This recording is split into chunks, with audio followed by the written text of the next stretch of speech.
So Nitro then, number 134, also April 6th, 1998. An ambulance pulls up outside the building. Randy Savage is down in the parking lot. I believe they had Vincent and the Disciple out there briefly. And they said Actually, not at first. Not at first? Okay. They put him in a neck brace and are about to load him into an ambulance. They showed this clip over and over throughout the show. And somewhere about mid-show, they said, "We have found extra footage." Yes. Yeah, we rewound it. Which is the exact same footage, just rewound more, yes. Right. I love that. First off, Doug Dillinger just looks absolutely clueless. He's the head of security. Right. There's a body on the ground.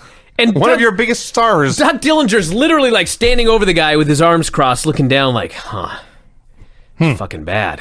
Have to get somebody out here to scrape this guy off the ground. And then it took him, I even wrote it down how long it took. Brian's also a thespian. Thank you. It took them, I believe, 47 minutes Right. to back this guy up and get him in the ambulance. Worst EMT squad ever.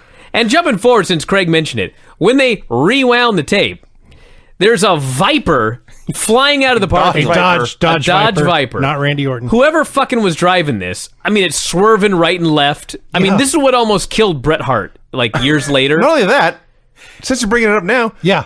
Randy Savage is lying on the ground like 10 feet away. Oh, Right. yeah. They could have run him over. Yep, they did not give a shit. There was a war to win here.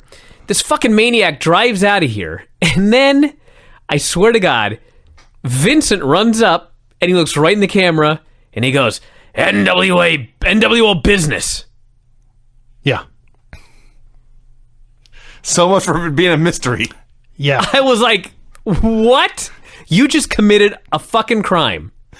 Which was serious enough that dudes had to jump into a Dodge Viper and fucking fly out of there. Clearly And he's then trying to not be caught. He's trying to flee, and then this shithead comes up and just goes, NWO business, brother. I'm like, this fucking guy, he's good for nothing. No. Nothing. Ever. Oh, what a trios match to open this show. El Dandy and Psychosis and La Parka versus, as they were introduced, Magnum and Suwa and Nobunaga.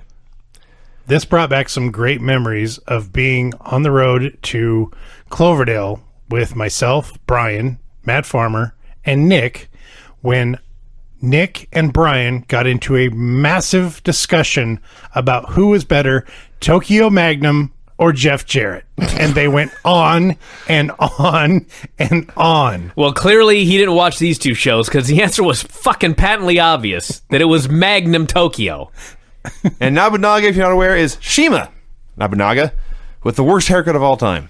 Dude, these guys were treated like absolute nobodies.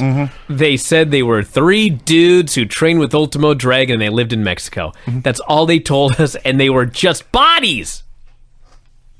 So Shima's out there with his bowl cut parted down the middle, and everyone just immediately starts doing dives. Everyone's flying in the ring, flying out of the ring. In the middle here, let's see, Psychosis goes for a kick, but he misses.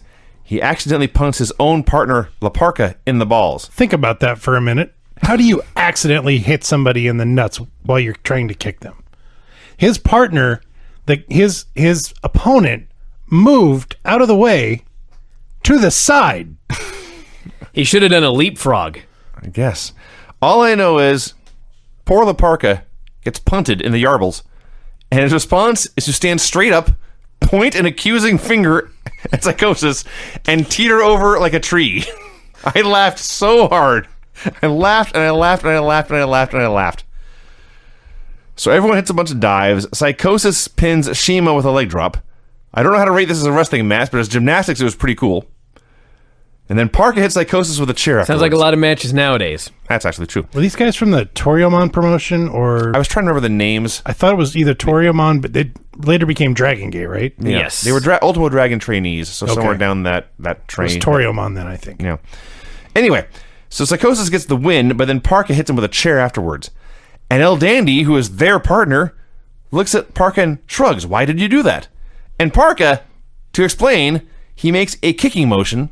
He points at his own testicles, and then he begins to sell again. Parka's the best. He wasn't even pointing. He was like, Yeah. it was very lewd. It's very, very lewd.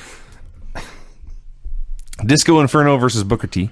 So can we all talk about, again, how I'm right every week about Disco Inferno? Okay, I'll see. Thank you. Okay. Yeah, and how did he start off this match? We don't even need to wrestle. I'm going to turn my back. You put the belt on me. Yeah, serious, Brian. Yeah, and then they had a serious match, which was a really good Get out match. of here. I'll use your own thing. Get out of here. You get out of here. Vinny, was this not a good wrestling match with the Disco Inferno after the dancing at the beginning? I gloss over things that make me uncomfortable. Oh, get out of here. You get out of here.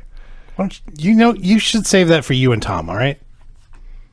That's He's not here. That's why I said save it. Was that hard to explain? No, my point is you're in the room, so you can get out of here. Oh, He's okay. not in the room, so he my can't case. get out of here. Vinny, you want to go now or? So they had a fun match. Yeah. Thank you. Booker made his comeback, including a very violent spine buster. And he won with a missile dropkick, and they showed 2 or 3 of these moves in replays. Disco took an ass kicking here. Yeah, it was a good match. He worked it well. He did not tuck his chin well on the spine buster. That was very My bad. goodness. We had an NWO drama highlight reel. For the first time in my life, I'm going to talk about the Nitro Girls dancing. I normally skip it, but I hit the plus 30 seconds button or whatever, and the jump forward, and all of a sudden, bodacious tatas right in front of my face. I finally understood what Ric Flair was talking about. It was Kimberly. Just now? She was all over that iPad. It was awesome. What else was all over that iPad? Oh, Vinny. Jeez. Captain Uncomfortable over here. Throwing out that line. Lenny Lane versus Kidman. This guy. This match starts, and it goes... So about 90 seconds in, I realized, holy shit, this is terrible. And I had to go back to the start and rewatch it just to really take in how awful this fucking match was. Lenny Lane does this thing that drives me crazy. When you're whipping Wrestle? a man, well, yeah.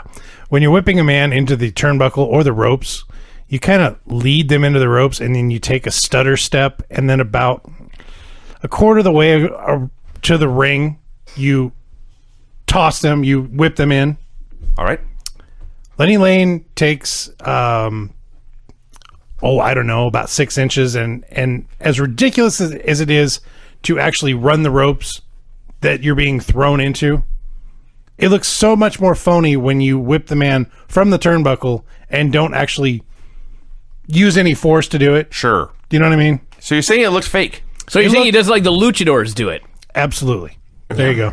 So they had an awful, awful match. Lenny can't run the ropes. He can't move in a straight line. He can't... he sells a minute into a match like they've been doing an Iron Man match. It also looked like they got a time cut right before they went out there and just cut out any pauses, any crowd interaction, any character of any kind. Kidman won with a shooting star press. You know, this match was bad, but I wasn't even looking at the match. I was just thinking that you got 2 young guys out there on the undercard who are sent out there to just do a match. One guy wins. It doesn't matter. It doesn't matter who holds any of the titles. I couldn't tell you off the top of my head who holds 9 out of the 10 titles in this promotion right now. They're all like, I mean, Jericho has a belt, or Eddie, or Chavo, or Jericho. Who the fuck has a belt on this? They changed 9,000 belts on pay-per-view. Anyway, it was exactly like it was in 1995. Exactly. Hulk Hogan's about to come out and do another fucking boring promo. And you know what? I hadn't even realized at that point that they lost the ratings war the next week. But that's all I could think about during this match. Who could watch this show every week? It's the same shit over and over.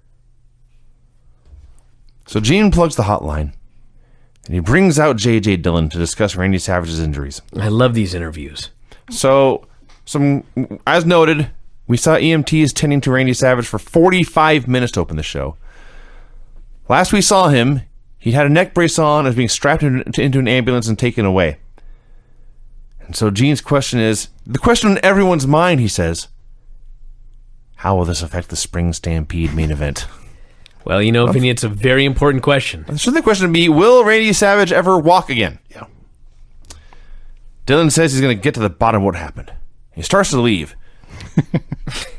Gene says, wait. And JJ turns around, and clearly this was an ad-lib on Gene's part. And Gene says, I need you to promise me that when you know more, You'll let us know.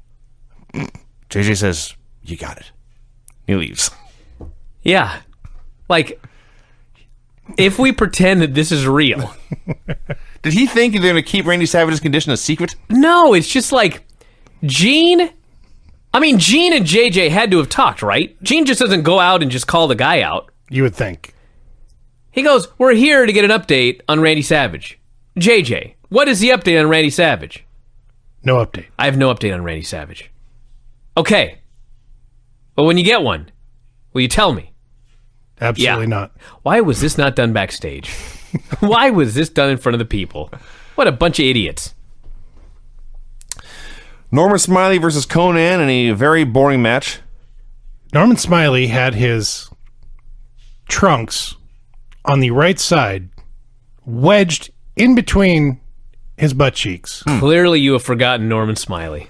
And they were there when the bell rang, and they were there when he tapped out at the end. I'm pretty sure they were designed that way.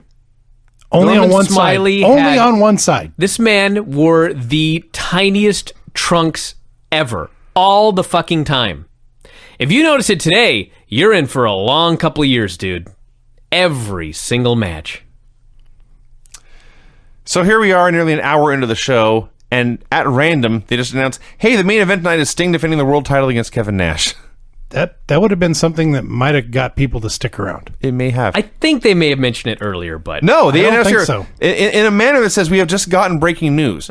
They made it clear this was new. So Norman, the babyface, made a comeback that involved an abdominal stretch. It was an abominable stretch. May have been. This match was abominable. They did some stuff. Conan killed him with a cradle DDT and finished him off with a tequila sunrise. Yippity-doo. Buff Bagwell versus DDP. Good match. With joy and glee that I wish I could match.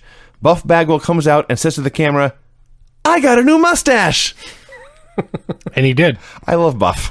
I love Buff because they're doing this match.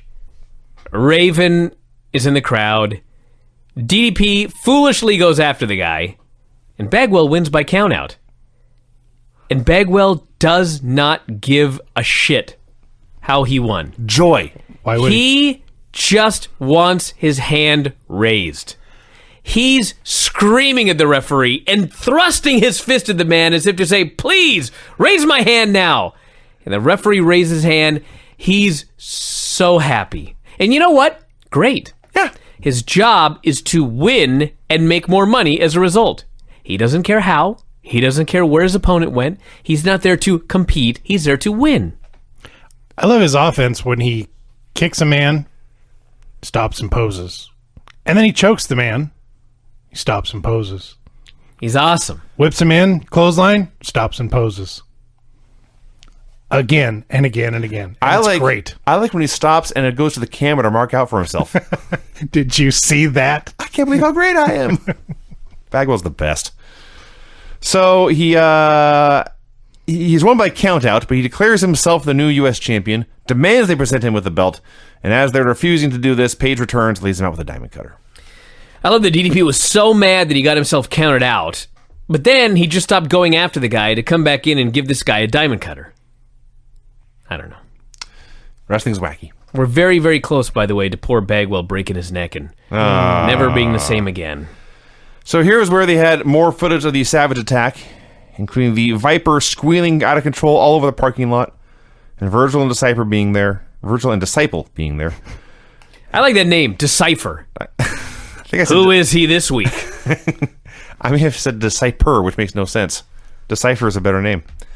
Anyway, my first thought was, if Virgil and Disciple are there, why is Hulk Hogan in his red and yellow car bothering to try and hide his identity and flee the scene? Did it have the Hulkster personalized tag? Probably on the back did. of it? Probably did. Brother. Kayfabe. So Hogan comes out for a promo with a bunch of other NWO dudes. Claims he had been late to the show because he was stuck in traffic. So you see, if he was in traffic at the beginning of the show, he could not have run over Randy Savage. That was somebody else. Says he is super tight with Kevin Nash. There is no power struggle in the NWO. Talks about the bat match for a while, and that's it. It was so goddamn boring. every single week. Hammer versus Goldberg. God, it was great. I so miss Goldberg already. Goldberg, my new favorite wrestler. He should be in the Hall of Fame, I've decided. Goldberg in this match did the best clothesline I ever saw. Yeah. Imagine, if you will, let's pretend Goldberg's house is cold and he needs some firewood. And he says, I'm going to go into the forest. I'm going to chop down a tree. Only he forgot his axe. So he says, no problem. I'm going to take out this tree with a clothesline. And he clotheslines a tree as hard as he can, and the tree goes down in the woods. That is how he hit Van Hammer with a clothesline here. He just drilled this man as hard as he could. Oh, God, I laughed. Hammer tried something off the ropes. Goldberg speared him in midair. Sort of. He had a jackhammer for the win. It's another example of, I'm glad the guy was no better. I did not want to see a perfect Goldberg spear as the guy came off the top rope. I liked the guy jumping, and Goldberg was a little late, and so he was desperate, and he lunged harder than ever and fucking split this guy in half. God, I love Goldberg. He's the best. This was win number 69. Nice. So Mike Tenay came up with the idea for the streak, as everybody may or may not be aware. And it was real. And when it was real, the fans would actually get results of house shows so that they could add it up. And they would come to the building with signs for what number he was really at. And it was getting over huge, and fans would show up and they'd have all these signs or signs everywhere with the number. And so these shitheads decide, let's fake it. We'll say he got 9 wins this week. And the moment they lied, all the signs vanished. Yeah. They killed it dead. Yeah. These fuckers didn't do everything right. Did 3 double shots this week. Yeah. So, well, there's more. Yep. First of all, he has just defeated Hammer, so the flock comes out to attack him. There's like 5 guys. And Goldberg roars at them, and they all back down. He's the best wrestler ever. He is the best. There's no question. And then for whatever reason, Saturn locked on the rings of Saturn on Hammer. This was one of many times in the show where the announcers had no clue what was going on. They were not smartened up, and they had to guess at storylines as they tried to explain to us, the viewers, who also had no idea what was going on. The more I watch Goldberg, like, honest to God, a year ago, I would never even have considered voting for Goldberg for the Hall of Fame. After this WWE run from Survivor Series through Mania, and especially the Mania match, the promos, everything, I'd vote for this guy now. That's how awesome he is. He's my hero. So they showed replays of all this. Oh, we talked about that, yeah. Saturn put Hammer in the rings of Saturn, and the best guess the announcers had was that this was Saturn punishing Hammer for losing. But we don't know. That's a guess. Oh, Roddy Piper. May I? Please. Have at it. First off, this guy comes out, and he calls Giant a whale-like man who got harpooned and thought it was acupuncture. And he's his friend. Yes. Now I realize what an asshole I've been all these years. I heard him say that, and I thought, what a fucker. Like, what a promo he's cutting. And I realized they're partners. It's like a record scratch moment. Yeah, it's like, he's his friend. Yes. Then this fucking guy, I don't even know what this had to do with anything. Like, every Roddy Piper promo. Everybody, I am just telling you, I'm going to make Vinny say it. So, I'm going to pass the heat to you. it's been a few weeks now that he's been insisting Hogan and Nash were former lovers. Here, for a match with it's Hogan and Nash, but he says, years ago, I fought a transvestite named Goldust. I didn't write down exactly what he said, but what he said was, He basically said, I hit him with a baseball bat. I beat the shit out of him, and I made a man out of him. I beat the transvestite with a baseball bat and made a man out of him. That's what he said. Yes. Bragging. What? Oh my God. I told you guys. Yeah. I told you. Yeah. I tried to... Anyway. Yeah, this is awful. So he promises he's going to leave Hollywood Hogan. It's an obsession with this guy. It's an obsession, Vinny. Mm-hmm. It's been promo after promo after promo. No, you're right. You're right. There's a pattern here. He promises to leave Hollywood Hogan auditioning for RuPaul. What does that even mean? I don't know. Fuck, it's Piper. I never know what he's talking about. The one line I understand. I was like, oh my God. It's going to go on RuPaul's drag show. I would watch that. Actually, for the record, if Hogan needs money, please, RuPaul's drag show, get Hulk Hogan as a contestant. I will watch every week.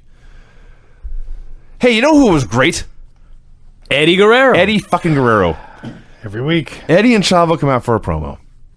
Eddie says, man, Grandma called me last night. Eddie is the only man on the earth who could pull off this promo. He may be. Absolutely. And not have them kicked off television. He says, Grandma called me last night. And I'm pretty sure when he says grandma, he's actually talking about his mom. But he says, Grandma called me last night crying. You know why, Chavo? They wouldn't let her into the potluck last night. She had a pot of menudo. You know the menudo she makes? They wouldn't let her in. You don't want to know why, Chavo? Because they don't admit grandmas who are grandmothers of grandsons who are losers. And Uncle Mondo, he was kicked out of the Lowrider Club. The Lowrider Club. Yeah. Because his nephew is a loser. Now, I got a match here against the Ultimate Dragon. That's what he said, Ultimate Dragon. But let's be honest. That wouldn't do anything for my career, beating this guy. But if you beat him, it'd be a big deal for you. Now, Chavo, apologize to Grandma and promise her you're going to do your best. Chavo, I apologized last week. Finally, because he's got to do whatever he says, and Chavo says, Grandma, I'm sorry. I'll do my best. This was so awesome. Eddie was great. And then the match was good because Chavo, he's still a little heelish here because he didn't want to apologize again. He tried to get out of it. Yes. But the match was all about how he wasn't ready. He wasn't in his street He's clothes. either in jeans and tennis shoes. He was against a former champion. Yeah. And he worked his ass off, and he did very, very good before losing. Yes. It is a perfect setup for this guy to be a babyface. Yes. So Eddie's watching, and the point is clear that Chavo is fucked, and then Dragon's making his comeback. Eddie can take no more. Turns his back to the ring and hides his head under a towel in shame. So Dragon wins with the Dragon Sleeper. Eddie gets to the ring to start slapping Chavo with and without the towel. Ah, the best. I'll tell you what was also great.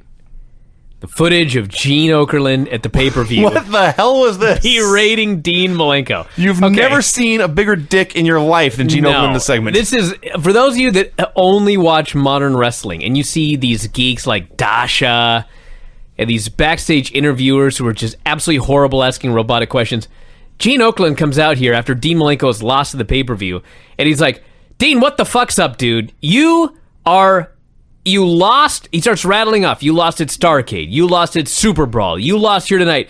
Now you are a bona fide loser. And Dean hangs his head in shame. And Gene says, where do you go from here? And Dean just says, I'm going to go home. I watched it, and at first I was like, this Gene Okerlund is such a dick. He's such a dick. But then, when it was over, my thought as a viewer, observing this as if it's a real sport, was that maybe Gene stepped over the line a little bit here, but really what he was being was more of a tough love coach. Like, Dean, I know you're better than this. Why are you losing all of these matches? How the fuck are you going to turn this around? I thought Gene was awesome, but he was a dick. No, you're wrong. He was a total asshole. He was, I admit Dean that. should have beat the shit out of him here. But he didn't, Vinny, because he knew that Gene was right. He was a bona fide loser. Anyway, Barry Darsow versus Lex Luger. He went home. He went home. Because Gene was mean to him. Gene bullied him. Gene bullied Dean Malenko. He did. Did you watch the segment? Didn't bully the guy. He verbally bullied him. Dean Malenko. At his lowest point. Yeah, he bullied him because he's a bona fide loser. If he'd been a winner, this wouldn't be bullying. Folks, I've worked with this man for like a decade now. Just want you all to know that. Let's talk about Crusher Khrushchev and Lex Luger in 1998. Yeah. It was funny. Would it have been better in 1988? I'm not sure. That was my thought. You know what? I think it would have been exactly the same. They had a 1988 match in 1998. They did hammerlocks. They did stomps. They did clubbing forearms. Not only that, but Barry Darsow was trash-talking Luger by saying, I'm going to break your arm, you stinking bum. Yeah, he was... oh, gosh, what's the trainer in Rocky? Oh, Mick. Mick. He was Mick from Rocky. So, yeah, that's all they did. During the match, the announcers say, oh, by the way, Ric Flair is going to appear on Thunder. He will either issue a challenge or retire. They didn't quite say that, but There was no middle ground in this. they said perhaps a challenge and perhaps something about his career, which was a hint that he might retire. So for those of you that don't know what the fuck's going on, and if you watch the TV show, you would have no idea what the fuck's going on. Ric Flair had a great match with Bret Hart. He fucking disappeared. He wasn't seen again until September because he was supposed to be back on Thunder, but it was a last-minute call, and he'd already booked plans to go watch Reed in his amateur wrestling meet. Oh, no. Now, keep in mind how many times we've seen the NWO, and, like, Nash isn't there, Hall's, like, nowhere to be seen, dudes miss the show all the time. Ric Flair misses a show that they schedule at the last minute, and Bischoff files a lawsuit against the guy. And that's where he was until September when he made his big return. Man, going to watch your kid wrestle did not work out for Ole. That's right. True. Flair, of all people, should have He known that. should have known that. Damn it. Bischoff should have brought that up. So Lex won with a torture rack here against Smash in 1998. Kurt Hennig and Bryan Adams versus Davey Boy Smith and Jim Neidhart. Oh, boy. Vinny's shaking his head. Just, This comeback by the Anvil. you also noted it was the coldest hot tag of all time. That isn't even it, dude. And then it got worse as he went on. Listen to me. This was the worst hot tag Thank you. in the history of wrestling. Thank you. I swear to God, the Anvil makes a hot tag. The guy's been on the apron who even knows how long. Now, first off, if this were real, he would have had a lot of time to figure out what he's going to do when he gets the tag. It's fake. They could have gone over in the back what he's going to do. Hours beforehand. He hit this fucking ring, and he couldn't think of one thing to do. I swear to God, he gets in there, he doesn't know what to do, and so him and Hennig start throwing these horrible shots back and forth. He's throwing these horrible shots, and then Bryan Adams feeds, and what does he do? He locks up Yeah. with Bryan Adams. Yes. I will give $50 to the first guy that can find me any hot tag where the fucking guy locks up. $50 I will give you if you can find me in the history of wrestling another hot tag where the dude makes a hot tag, he's a house of fire, and he locks up. You'll never see it. I've never seen anything like this. Now, let's not... Am I lying about this? No, you are not. You were factually accurate about the whole damn thing. Let's not gloss over how bad Crush is. You have Hennig working over Davey Boy's leg. He's doing the toe hold. He's dropping knees on the leg. He tags in Bryan Adams, and Bryan Adams goes to work on the man's back. And Davey's still holding and selling his leg the whole time. And then him, Crush and Anvil throwing hands at the beginning of this. Oh my gosh. And let me reiterate, this is not one of those matches where there's multiple hot tags. This is the climactic hot tag at the end of the match that leads directly to the finish. He locked up with Bryan Adams. Yeah. Now, we have talked about how awful How the did beginning you was. and you and all of us make no money in wrestling? I don't know. And that guy made money for decades. Well, you kind of... God bless the guy. I'm sure he's a nice guy. But Jesus Christ. We have talked about how terrible the beginning was. We've talked about how historically never seen before bad the ending was.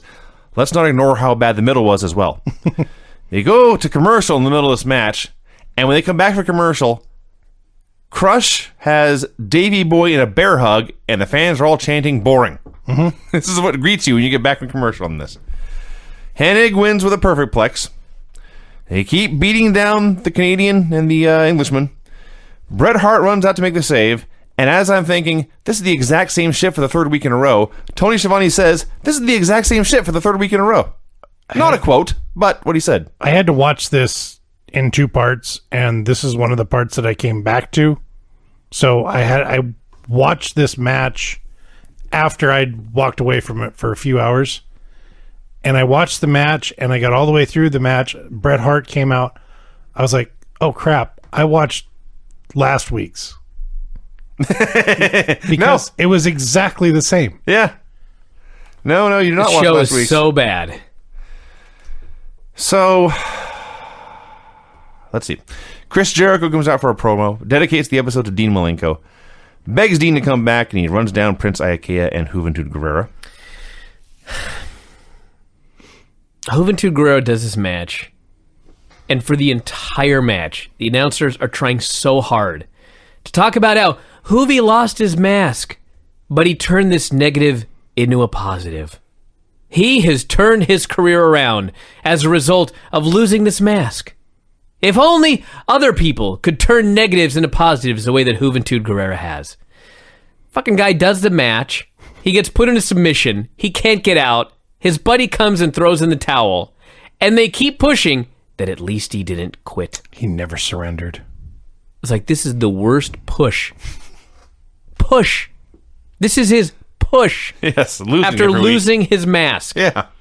Turn things around. God bless Tony Schiavone. He was trying so hard. But we can fucking see with our own two eyes, he's as big a jobber as ever. Worse! Scott Steiner versus Sick Boy. This match was announced, and I thought to myself, what in the hell is this? And I can only imagine Scott Steiner thought the exact same thing. Because he hit this ring, he took this fucker down, and just started walloping him. Scott came out with new tights that said Big Papa Pump. And Virgil was carrying a trophy of some kind, and nobody knew. No, again, the announcers have no idea what's They had happening. no idea what the trophy was for. They speculated. presumed. They speculated it might have been a bodybuilding trophy. Good presumption there. So But we don't know. No. I'm pretty sure, if I remember right, this is Sick Boy's third match on Nitro. And the second time he has fucked up a springboard. Yeah. Oh my God. epic degree. This springboard Badly. drop kick. Wow. Steiner knew it sucked and said, fuck this, and he finished him off with a Steiner recliner. Vincent's out there with a trophy, and Steiner's trying to get the camera on him, but every time it was like Paul Jones. Every time Steiner looked to another camera, they switched to the other one. These people are so incompetent. And you know what? I probably was burying the show in 1998, and people were probably so angry that we were so hard on this show. So negative. Just enjoy it. Sting versus Kevin Nash. First, Nash got a promo. Says Hogan was out there earlier talking for 45 minutes. I have a completely different view, he says. Noted the Viper had been red and yellow. Those are Hulk Hogan's colors. He said he was wearing a Randy Savage t-shirt in support of Randy Savage, but he also noted that when I wear your shirt, you get fired. He says this, the smartest guy in the business, makes this insider comment, and then he proudly looks around for the reaction. It's dead silence. Like, you're just an idiot. So he says he's not going to hand the belt over to Hogan. The only place the belt is going is around his sexy waist. He's going to get a bat at the pay-per-view and beat the hell out of all three of them. So out comes Sting. But first, there's Michael Buffer. Sting, you see, the World Heavyweight Champion, had weighed in at 259 1/2 pounds. Wow. Put on some weight. And this man, as Buffer says, he is the man whose allegiance is aligned with no specific affiliation. That doesn't even make sense. I didn't write down what he said, but before he even does the introductions, he goes, tonight, it is the latest in the war between the NWO and the WCW. He said something wacky like that. I was like, there's no way he doesn't write this. Oh, of course not. He has to. Absolutely. Well, he used the same line about Sting. This man walks to the beat of his own drum. Yeah, that was in there too. So they do this match. Now I'm going to assume neither of you watched the college basketball championship game last night. Watched a little bit of it, yeah. Me too. It was Liar. It was a horrible basketball game. Yeah. Both teams sucked and the refs sucked. But everyone watched because the stakes were high and it was close throughout. Well, we sucked more. That was the good. Gonzaga sucked more at the end. In this match, it sucked. It really, really sucked. But the stakes were high and it was close, so people were into it. Because unlike, for example, Norman Smiley, at least this was important. So at least it had a good heat. It was mostly Conan interfering and Nash doing neck cranks. In the end, Sting's making his comeback. I've never seen so many variations of a neck crank in a nerve hold. We've underestimated Nash's Oh my repertoire God. here. I looked at the thing and it was like, there's like 15 minutes left with Kevin Nash. Yeah. Yep. Like, how's that possible? Especially on this show. Well, it's possible because I saw 9,000 chin locks, rear chin locks, nerve pinches, nerve holds, and on and on. The man of 1,000 neck holds. He is. He He's the is. man of 1,000 neck holds. Probably Granny's favorite wrestler. So Sting makes his comeback. Conan hits the ring for the express purpose of getting Stinger splashed. He steps to the ropes. The announcer's like, what's going on? And Conan just runs to the corner and Sting crashes and hits him. And No, not he hit even Nash into him. Yeah. not even in front of him. He stepped behind Nash. Yes. Yeah, what was your plan, dude? He They were wasn't trying to say he was trying to take the bullet, but Nash was in front of him. he wasn't trying to take the bullet. He was trying to dodge the bullet, but got hit. Yes. I guess a theory is that when you do a Stinger splash, the pain is not the man hitting you, but the weight shoving you into that small buckle. I see. So maybe So he was it does cushioning make the sense. blow for Nash. Yes. All right. Yes. That makes as much yes. sense as anything I can think of. Well, Nash's always complaining about his back, so yeah. all right. Well, speaking of, Nash All goes... that carrying of Sting that he did in this match. I see. I'm sure. Nash teased a power bomb, but his back gave out and he let go. And then Hulk Hogan runs in and just starts punching Sting for the DQ. Remember earlier you were talking about somebody sneaking into the ring? yeah, Hulk Mark Henry. Hogan snuck into the ring, right in front of Nash, and Nash didn't see him. right in front of him. Nash was taking his shoulder straps down, and he turns around, and Hogan's beating on Sting for the DQ. And he's baffled. Where did this 320-pound goblin come from?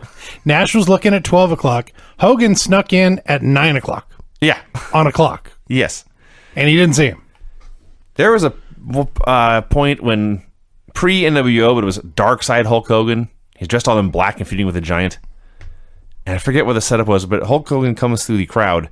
He's wearing black boots, black spandex pants, black spandex sleeveless shirt, black sunglasses, black do-rag, or not sunglasses, but a black do-rag. He has the Hulk Hogan mustache. His golden 24-inch pythons are out there.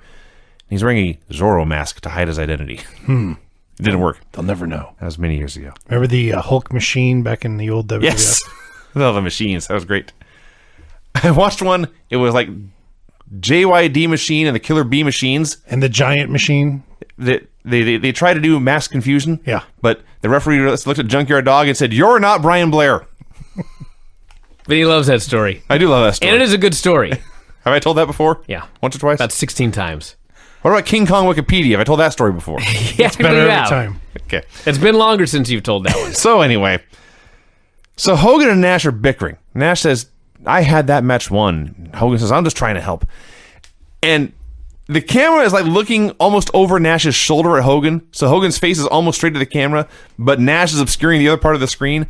So we don't see Sting get to his feet. We don't see Sting approach them, and we don't see Sting until his fist comes out of nowhere and strikes Hulk Hogan in the jaw.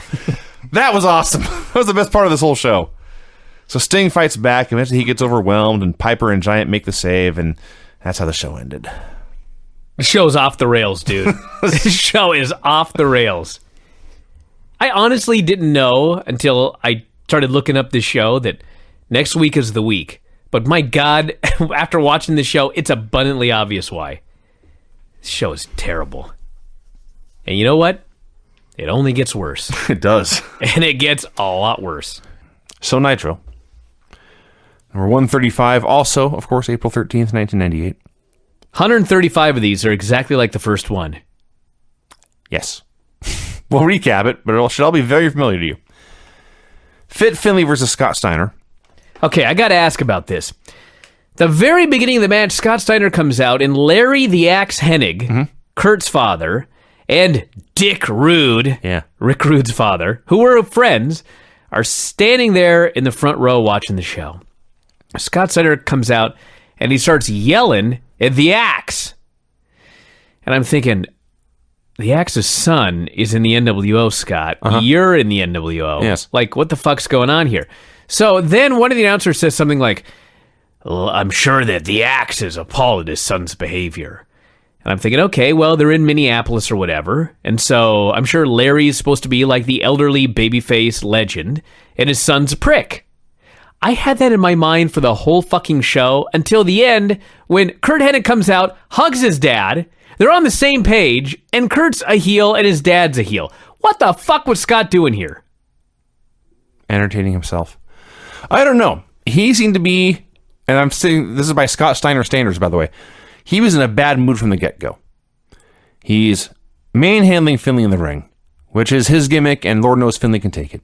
He leaves the ring to yell at Larry Hennig for no reason, and he gets back in the ring. And if any of you are going to watch the show, when Steiner, he leaves the ring to yell at the Axe, he gets in the ring, watch the elbow he hits Finley with. He just walks up and elbows him in the mouth as hard as he can. Finley, of course, when it's his turn, he's not afraid to hold back, never has been. So at least these two guys are clubbering each other. And Steiner finished him off with a middle rope exploder and the Steiner recliner for the win. A fun, mean guy match. They still have no idea what to do with Bret Hart. It's been months. Well, they kind of figured it out in this show, briefly. He's there.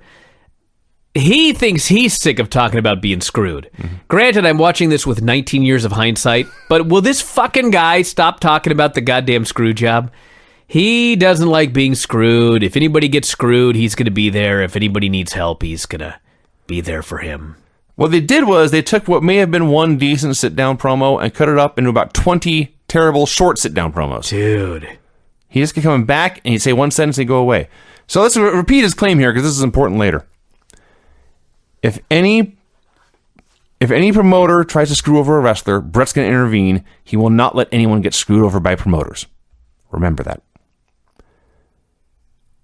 Lenny Lane versus Ultimo Dragon. I never realized how great Ultimo Dragon was until he had a good match with Lenny Lane. Saying quite a bit. Lenny Lane was horrible, and they had a good match. And Lenny was on offense for most of it. Yeah. Ultimo Dragon gave him this match. Apparently, he worked a lot in Minnesota. He got a good reaction. So they gave him a lot here in this match before Dragon put him out with a sleeper. And even there on the finish, Lenny accidentally escaped the Dragon sleeper. So Dragon had to kick him in the back and put it back on. The other thing of note here is they're talking about Bret's hockey team, the Calgary Hitmen. Well, what was weird, actually, about the Dragon Sleeper was Dragon slipped behind, but I guess he's got a good arm to do the fucking sleeper. And so he slipped behind and grabbed him with the wrong arm. I see. And then kicked him and switched arms. I didn't notice that detail. I did not know that it was so important to use your good arm to do a Dragon Sleeper. Or a stunner. I guess. That's a lesson learned here in 1998. We've learned a lot here, yeah. They just plugged the Calgary Hitmen and their Western Hockey League playoff series against the, not making this up, and they're still around, Brandon Wheat Kings. The Kings of Wheat. Getting their plug here on Nitro. Just makes me laugh. We had more of Bret talking. All he wanted was a fair shot at the world title, whether he won or lost. They go to the announcers who flap their gums for like 5 minutes. Just talking. They throw it to Mean Gene, who's interviewing Roddy Piper. First, Roddy Piper, again, says Hogan and Nash are gay. Then he books them in a match against each other tonight. Didn't he? Yes. Okay, he booked them in a match against each other tonight. And then he says, after that, I'm going to fight Hogan myself. Timeout. Yes, he's a coward. Not just a coward who wants to fight a man who's already been through a fight. He's a crooked promoter. He's screwing Hulk Hogan here. So Bret Hart should Where is Bret Hart to punch Piper in the mouth? Yeah, I guess so. Maybe he was going to, but Hogan beat him to the punch. Because Hogan shows up and wipes him out. Hogan and Disciple lay him out. Disciple manages to hit a stunner in the hallway without breaking his hip, which actually, is an achievement. It was so bad. Well, hey, I would much rather have him do a bad stunner than a stunner where he breaks something. So they go to commercial, come back, and Gene brings Giant out for a promo. You know what's so funny about that, by the way? That was a pre-taped segment, like from a week earlier. So we, as viewers, were supposed to believe that was backstage on this show. But later in the show, one of the announcers, I think it was Bischoff actually, commented that if you want to see Hogan, he's in LA right now on Jay Leno. Can they get anything fucking straight? Well, he did say tonight on the Leno show, is where he put it. So theoretically, Hogan could have watched Disciple do a stunner in this hallway, stampede out the door, get in a private jet, and fly to Los Angeles with a time change. I guess. Except Leno's pre-taped. Oh, you're right. Yeah, they were full of shit. I tried. Giant comes out for a promo. Giant promises that Piper's going to be ready for Spring Stampede. Runs down Hogan, runs down Nash, all the NWO. Says in this bat match, you're supposed to climb up and grab this bat, but I'm so big, I'm so athletic, I'll just jump up and grab it. He cuts a really good promo about wiping out Hogan and especially going to take out Kevin Nash. This is a very, very good promo. And again, I'm just saying, this guy at this point had been a pro wrestler for like 3 years. He was very, very talented. He was very good. You know, Charlotte's only been a wrestler for 3 years. She as a wrestler was better than Giant was here. Although Giant was a better promo. Johnny Grunge versus Chavo Guerrero Jr. When I saw Johnny Grunge come out for a singles match, I battened down the hatches. I was prepared for all kinds of horror. They decided that Public Enemy needed to do 2 singles matches tonight. Yeah. Well, they didn't have enough people on their roster. One, they had an idea for Rocco rocking the table later, or I guess it could be either guy. But so that left Grunge with nothing to do, so they said, have him wrestle Chavo. Doing this match, Chavo knows what he's doing. Grunge totally held his own. Yeah, it was all right. Yeah, it sure was. That was much better than I thought it would be. Chavo tries a sunset flip. You realize that like a lot of those ECW guys in the early 90s, I mean, they were given gimmicks and outfits where it looked like they had just been pulled out of the crowd and were backyarders. Yeah. They'd been places. They'd been wrestlers and they'd been trained. I see your point. But I've seen a lot of Johnny Grunge matches. Well, yeah, because they always wanted him to do the Public Enemy bullshit. Now he was wrestling Chavo and he just had to wrestle. It was all right. It was certainly all right. Chavo tried a sunset flip. Grunge sat down, hooked the legs, got the win. This had to be the biggest singles win of his career. He beat a name guy on Nitro. Not a star, not a top star at least, but he got a win on Nitro. Bret Hart's back. Here's everything he said. Nash is scum and Hogan's worse. Nothing can make me happier than to see those two snakes kill each other off. Fade to black. Again, did this need to be 18 different promos? So Nash comes out for a promo. Says Hogan has fled the building in fear. So he can't wrestle Hogan. Piper's already laid out. Can't wrestle Piper. Nobody knows where the Macho Man is. The hospital? A medical clinic somewhere? He was nearly run over last week. A medical facility. Yeah. By the way, he was backstage because he came out late. As we found out, yes. Nash hasn't been looking around very carefully.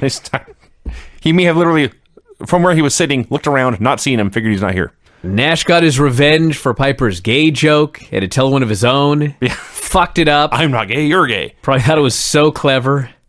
Yes, I did. Nash is a hideous promo. I didn't even write it down. Something about George Michael. Who he called George Michaels. Said he might be champion right now if not for Hogan's interference last week. At this point, Sting came running out, and I do mean running out. I don't know what got into Sting. He had more fire here than we may have seen since he put on the crow makeup. He was on fire. Probably saw the way he was booked later and figured I better fire. By the way, he's been booked since Starrcade. It goes down as people look back and say, well, Sting was a failure as champion, and Hogan was still a star. And you go back and watch, and it's like, no, Sting had no chance at champion. Of course not. With the obvious exception of Rey Mysterio, there has never been a guy who was champion for more than a couple of weeks who's booked this badly. From start to finish. He won the title poorly. He was booked to defend the title poorly. He was shunted down the totem pole every week. I would argue that the end of Seth Rollins' last title run was much worse than Sting's whole run. That certainly sucked when he lost as well. 19 matches out of 20. That certainly sucked as well. champion. Yeah. So Sting says, yes, I want to give Nash a title match tonight. Nash can even use the bat if he wants. Dylan says, you don't make the matches. WCW makes the matches. If you want to wrestle for the title, it's got to wait till the main event. Then Sting says, I want the powerbomb reinstated too. Nash is happy about this. Dylan says, fine. What a dumb baby face. And Nash says, how about the bat? And Dylan says, no, not the bat. So Nash keeps taunting Sting. Sting had left to leave. And when Nash started taunting him, Sting dashes back to the ring, rolls inside, does a dozen crotch chops, runs away. Sting was in a mood.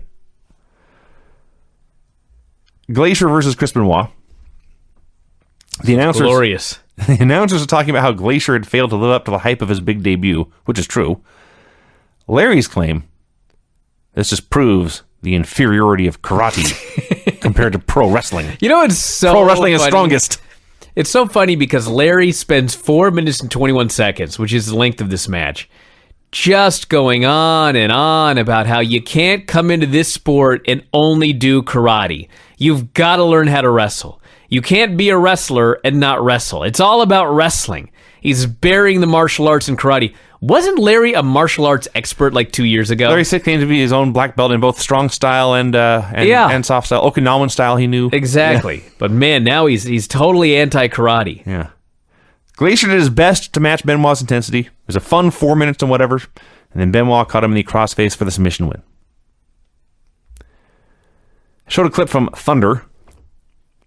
Buff Bagwell calling out Lex Luger. Points out he is 5-1 against the total package.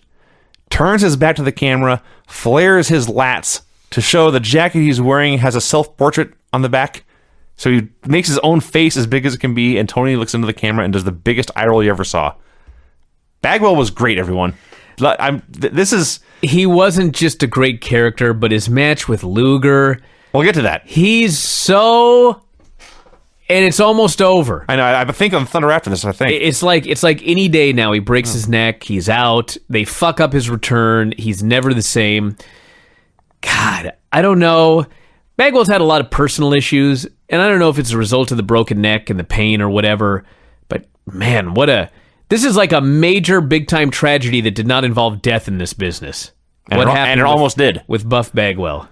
Yeah, for my cause... After going back and watching the Monday Night War start to finish, Buff Bagwell is most famously remembered for having one terrible match with Booker T in Tacoma. And that's not fair. I'm going to champion Buff Bagwell as a fun, entertaining pro wrestler for like a decade, by the way, because he's a great babyface tag team guy for years before the NWO. Buff Bagwell was awesome, and I will not have that argued. So later on Thunder, Luger and Scott Steiner got into a brawl, which gave Rick Steiner a chance to come out and hit Eric Bischoff with a suplex on the floor. And this just came out as they have no idea what they're doing and just said, you four guys closest to the curtain, go out there and do something fun. Not to mention it's Thunder, and Bischoff is the Vince McMahon of WCW. And you just randomly wasted a big suplex on the cement for Eric Bischoff that, by the way, he didn't even fucking sell.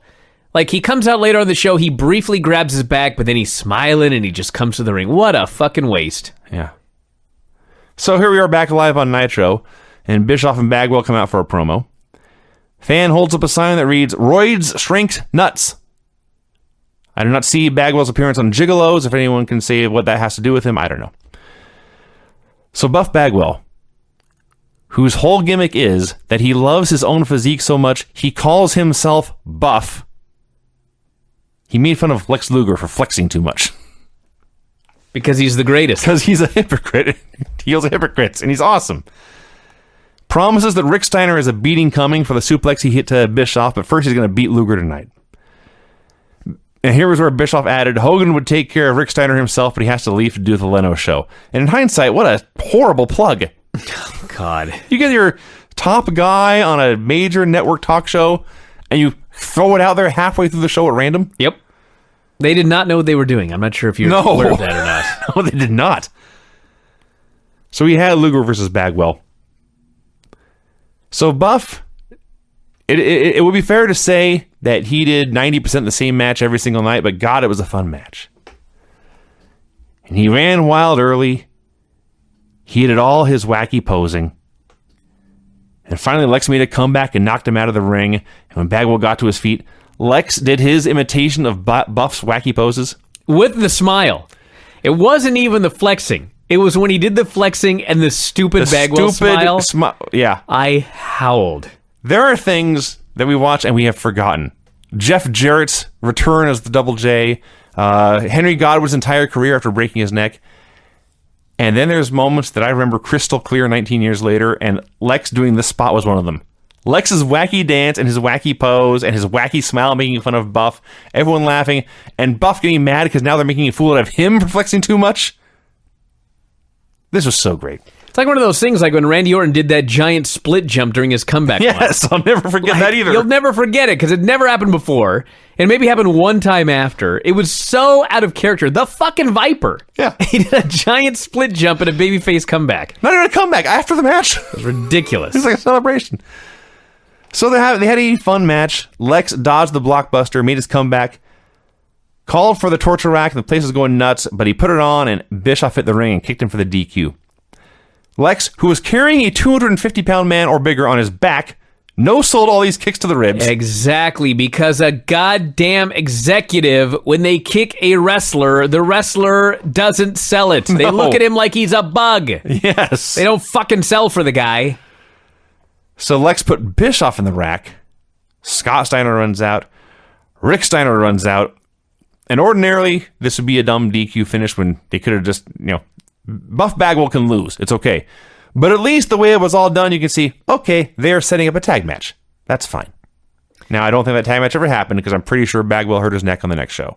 All I know is that this harkens back to the good old days when the wrestlers were placed on a pedestal. Yeah. Now they're just like everybody else. No, much lower. Just a bunch of fucking geeks. They go toe-to-toe with executives. They're poorer than the fans. Yes. Like, the fans at least are employable. The wrestlers aren't. No. It's just amazing. If they lose their jobs, the WWE, destitute. They're fucked. Welfare. They're Nothing fucked. else. Chris Jericho versus Super Jericho does a promo saying, "This is not Super This is Prince Nakamaki in a horrible Super costume. And a man unmask and reveal himself." The ref bought this claim. Said, "I better investigate." But of course, he doesn't want to reveal Super here on live television. So he goes up to him and peels up just the bottom of the mask and I just peek underneath it. I don't know I hope it was supposed to be stupid. It was really stupid. Pretty sure it was supposed to be stupid. So Jericho jumps Kalo, and then they had a bad match. They fucked up the very first spot they did, they fucked up the very last spot they did, and they fucked up some stuff in the middle. Jericho eventually won with the Boston Crab. Iakea runs out, chases Jericho away. Jericho, who of course had claimed Prince Iakea was Super Kalo, now says, "This proves Prince Iakea has a twin brother." Sticking to his guns. Bret Hart said he would always be there to help Sting. That was it. Hammer versus Saturn. What the fuck was going on here? This was Flock versus Flock, with other Flock members getting involved. Last week, I remember this. I don't think any of them said anything. Last week, Goldberg beat Hammer, and afterwards, Saturn put Hammer in the rings of Saturn.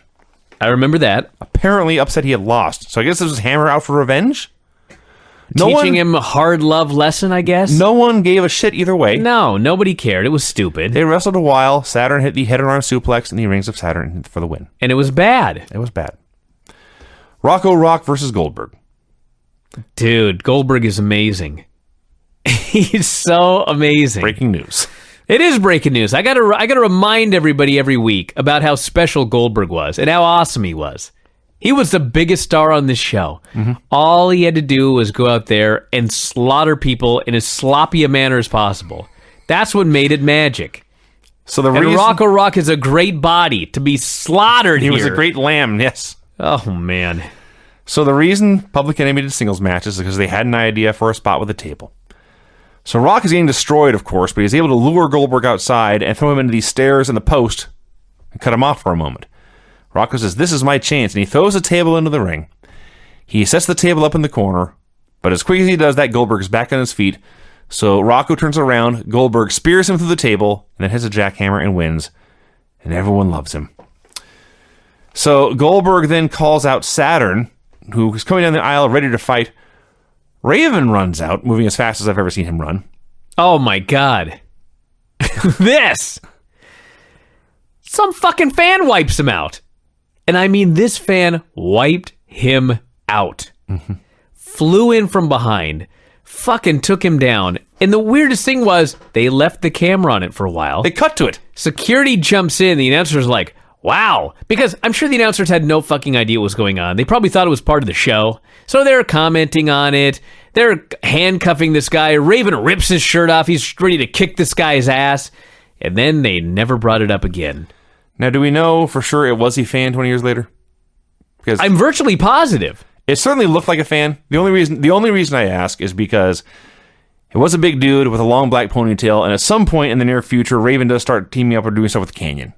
So I don't know if maybe it was him. I don't know. I don't remember. It's WCW. But they sure, if this was a storyline, they sure did a hell of a job with it because I bought it. That's true. So yeah, Raven doesn't want Saturn to fight yet. So Kidman and Sick Boy tried to fight Goldberg. They tried. It did not go well for them.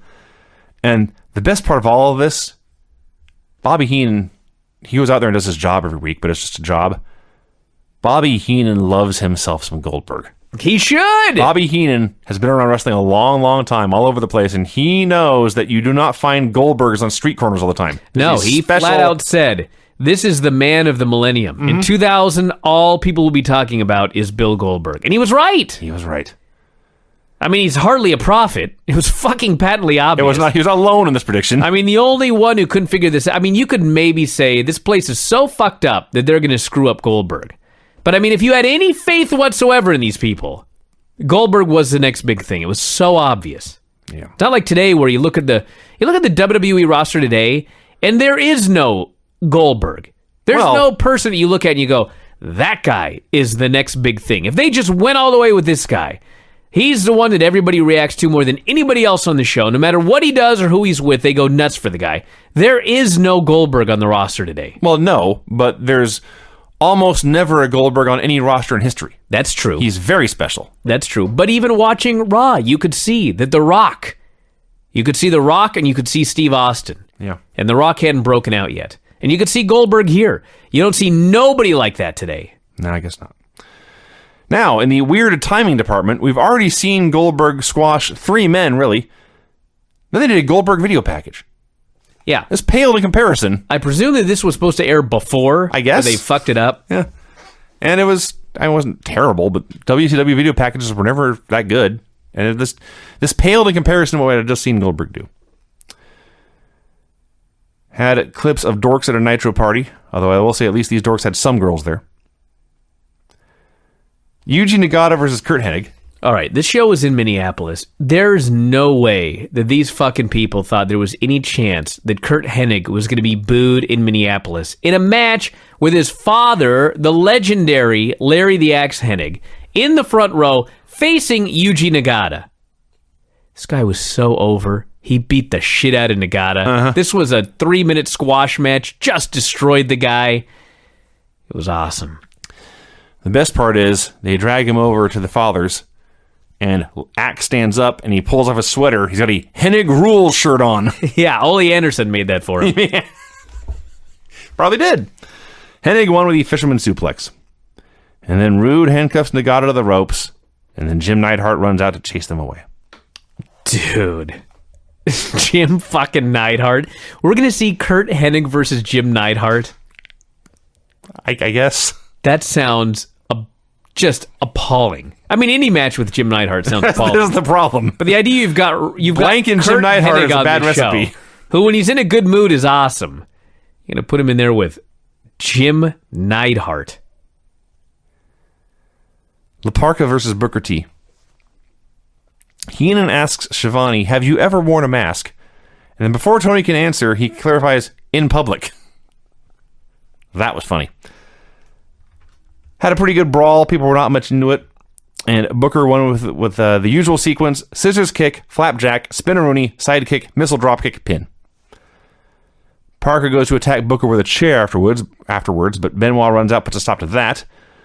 Booker saw this, offers a handshake, but Benoit shoves him. They shove him back and forth. That's how it ends.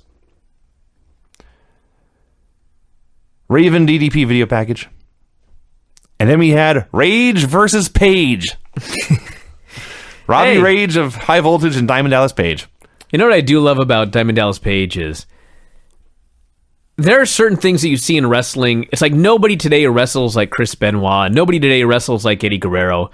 I mean, there are things that it was so before its time. Diamond Dallas Page setup for the Diamond Cutter is so primitive. Like, Randy Orton has brought it to such a level that the charm of throw the guy to the buckle, hit it on the way out. It's like people go nuts for that back then.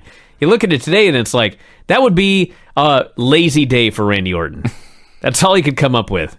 I'll throw this fucking vintner to the buckle. He's just horrible, so I got to idiot-proof this.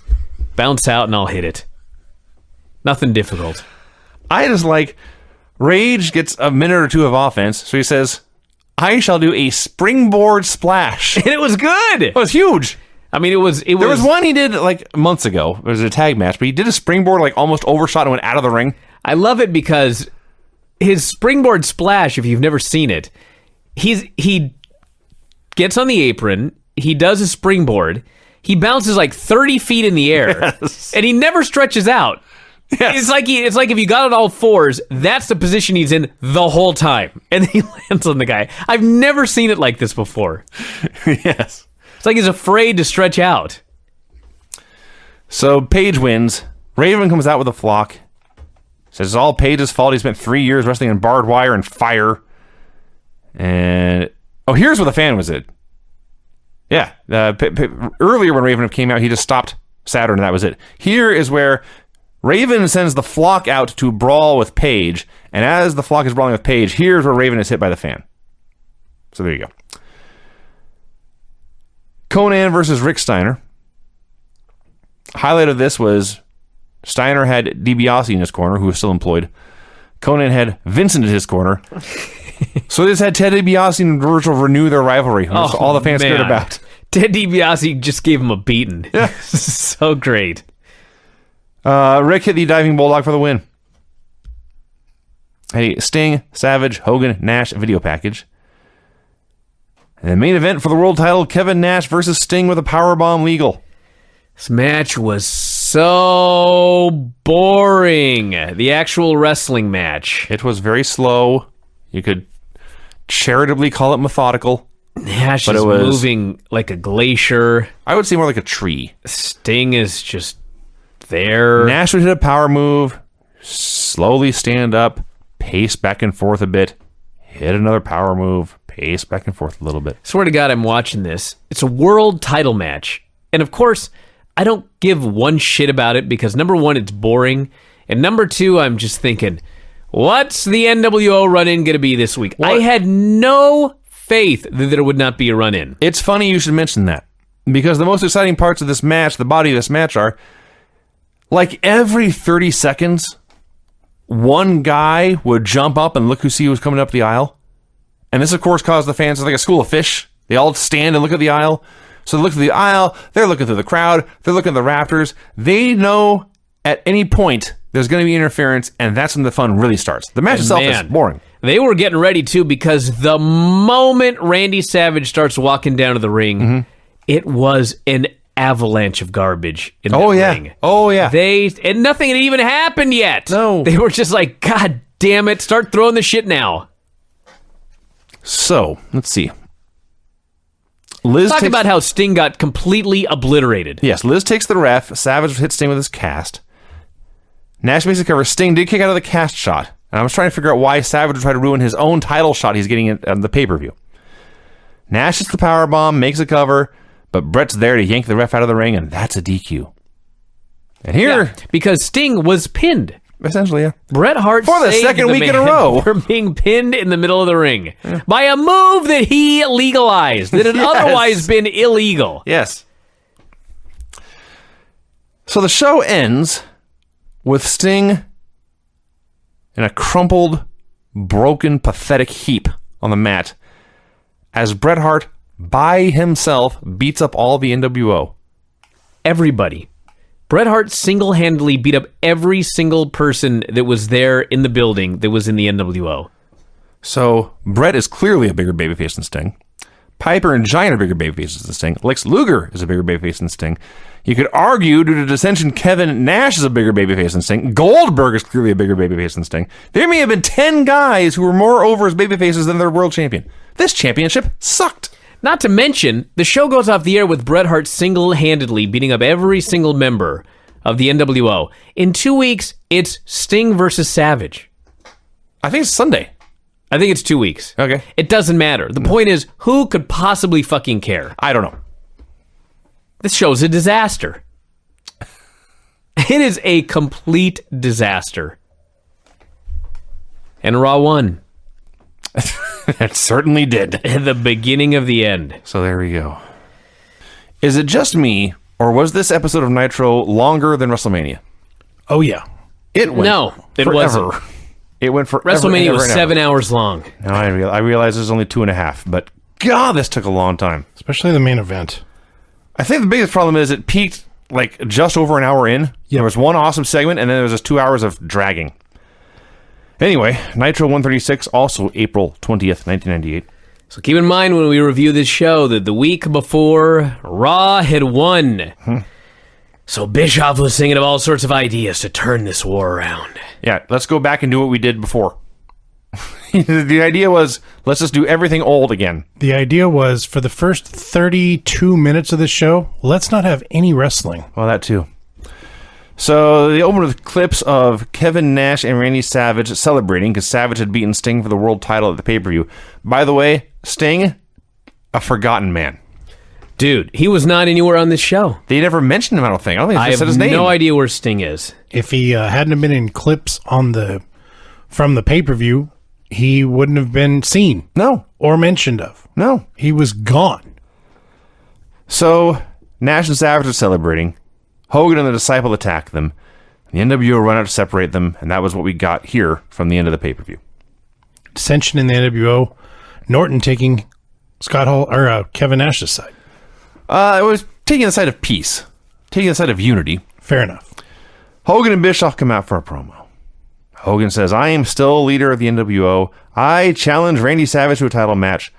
Yes, there is a split in the NWO. It is time to determine who is going to follow me and who is dumb enough to follow Savage and Nash. Then Savage came out for a promo, and he challenged Hogan. This seems redundant. Well, at least we got that handled.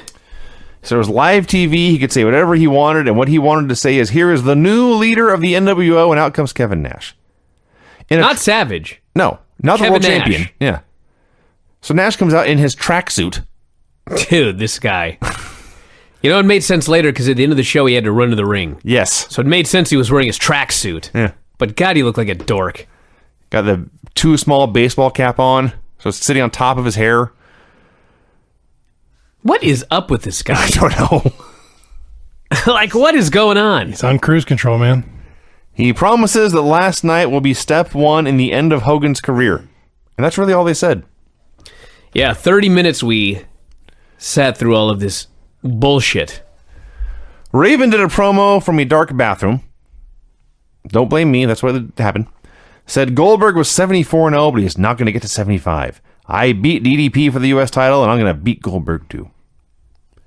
At last, we had Conan versus Chris Adams. 24 minutes plus commercials into the show. And we've heard the NWO theme song 4 times. At least. Probably a lot more. Thank God the Wolfpack's coming. So much to my surprise, this was not a total styles clash. Traded fun takedowns and counters for a while. Then Adams missed a dropkick, crossed himself on the ropes. Conan finished him off with a DDT and the Tequila Sunrise. This was fine. This was 3 minutes and 35 seconds and is actually the best Conan match I have seen in months. Yes. There was absolutely no point to it. Yeah. Well, it's a wrestling show. Let's do some wrestling. That was the point. Well, my point is, they could have taken it 3 minutes and 35 seconds and given it to the Barbarian and Wayne Bloom. Okay. Oh my God, what a match! The Nitro Party was from Clemson University at the 80,000 seat football stadium. That was pretty cool, actually.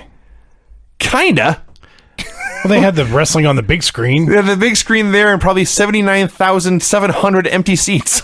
Okay, that's fair. This seems inefficient. Hey, if they're going to let me use the field, I'm going to do Yeah, something what are you cool going to with do? Say, oh, you know what? You're going to give me 80,000 seats for free. I'd rather go to a small little venue. All right. Take it! Barbarian versus Wayne Bloom. This was the greatest match I ever saw. Barbarian just mauled him. He did. He just mauled him like a bear. He hit him with his big paws. And I gotta say one thing. So the Barbarian does a loaded boot gimmick. Yeah. Can any of these fucking announcers pay attention? Barbarian in the middle of mauling this guy in the most dramatic manner possible. Yes. He begins stomping his foot on the ground to load the boot. Now, maybe I'm the only one that notices because, in fact, I have been hit with the loaded boot in my career from the fucking grappler. Stomps his foot on the ground. I'm like, he's loading the boot. The goddamn announcers are talking about something else. Fucking boots this guy with the loaded boot. He covers him, and Mike Tenay is caught completely by surprise. Yeah. Oh, he got him.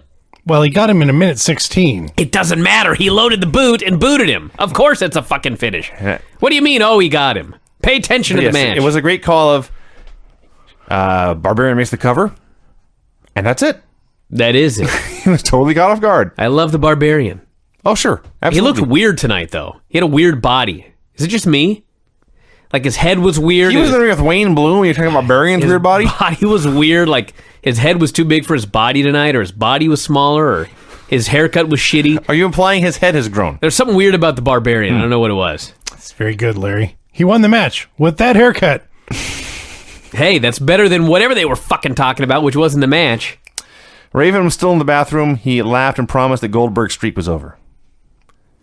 Chris Jericho came out for a promo, had a picture of Dean Malenko on an easel. He was wearing Prince Iaukea sarong, or whatever you want to call it. That would be a sarong. Yeah. He promised Dean would never wrestle again and dedicated the match to him. So we got Jericho versus Hoovy. Now, as noted going back watching these, I realize now Hoovy had his good nights and he had his bad nights. This is a good night. Absolutely. It was so good that even when he did screw something up, like the springboard kick, it just turned into a crossbody anyway. It still looked totally fine. Story of this match was Jericho played Ric Flair. He gave Hoovy 9 million moves in like 2 minutes, and then he got him. Am I missing anything? No. He put him in the Boston Crab, and Hoovy would not quit, but the ref stopped the bell, or stopped the match.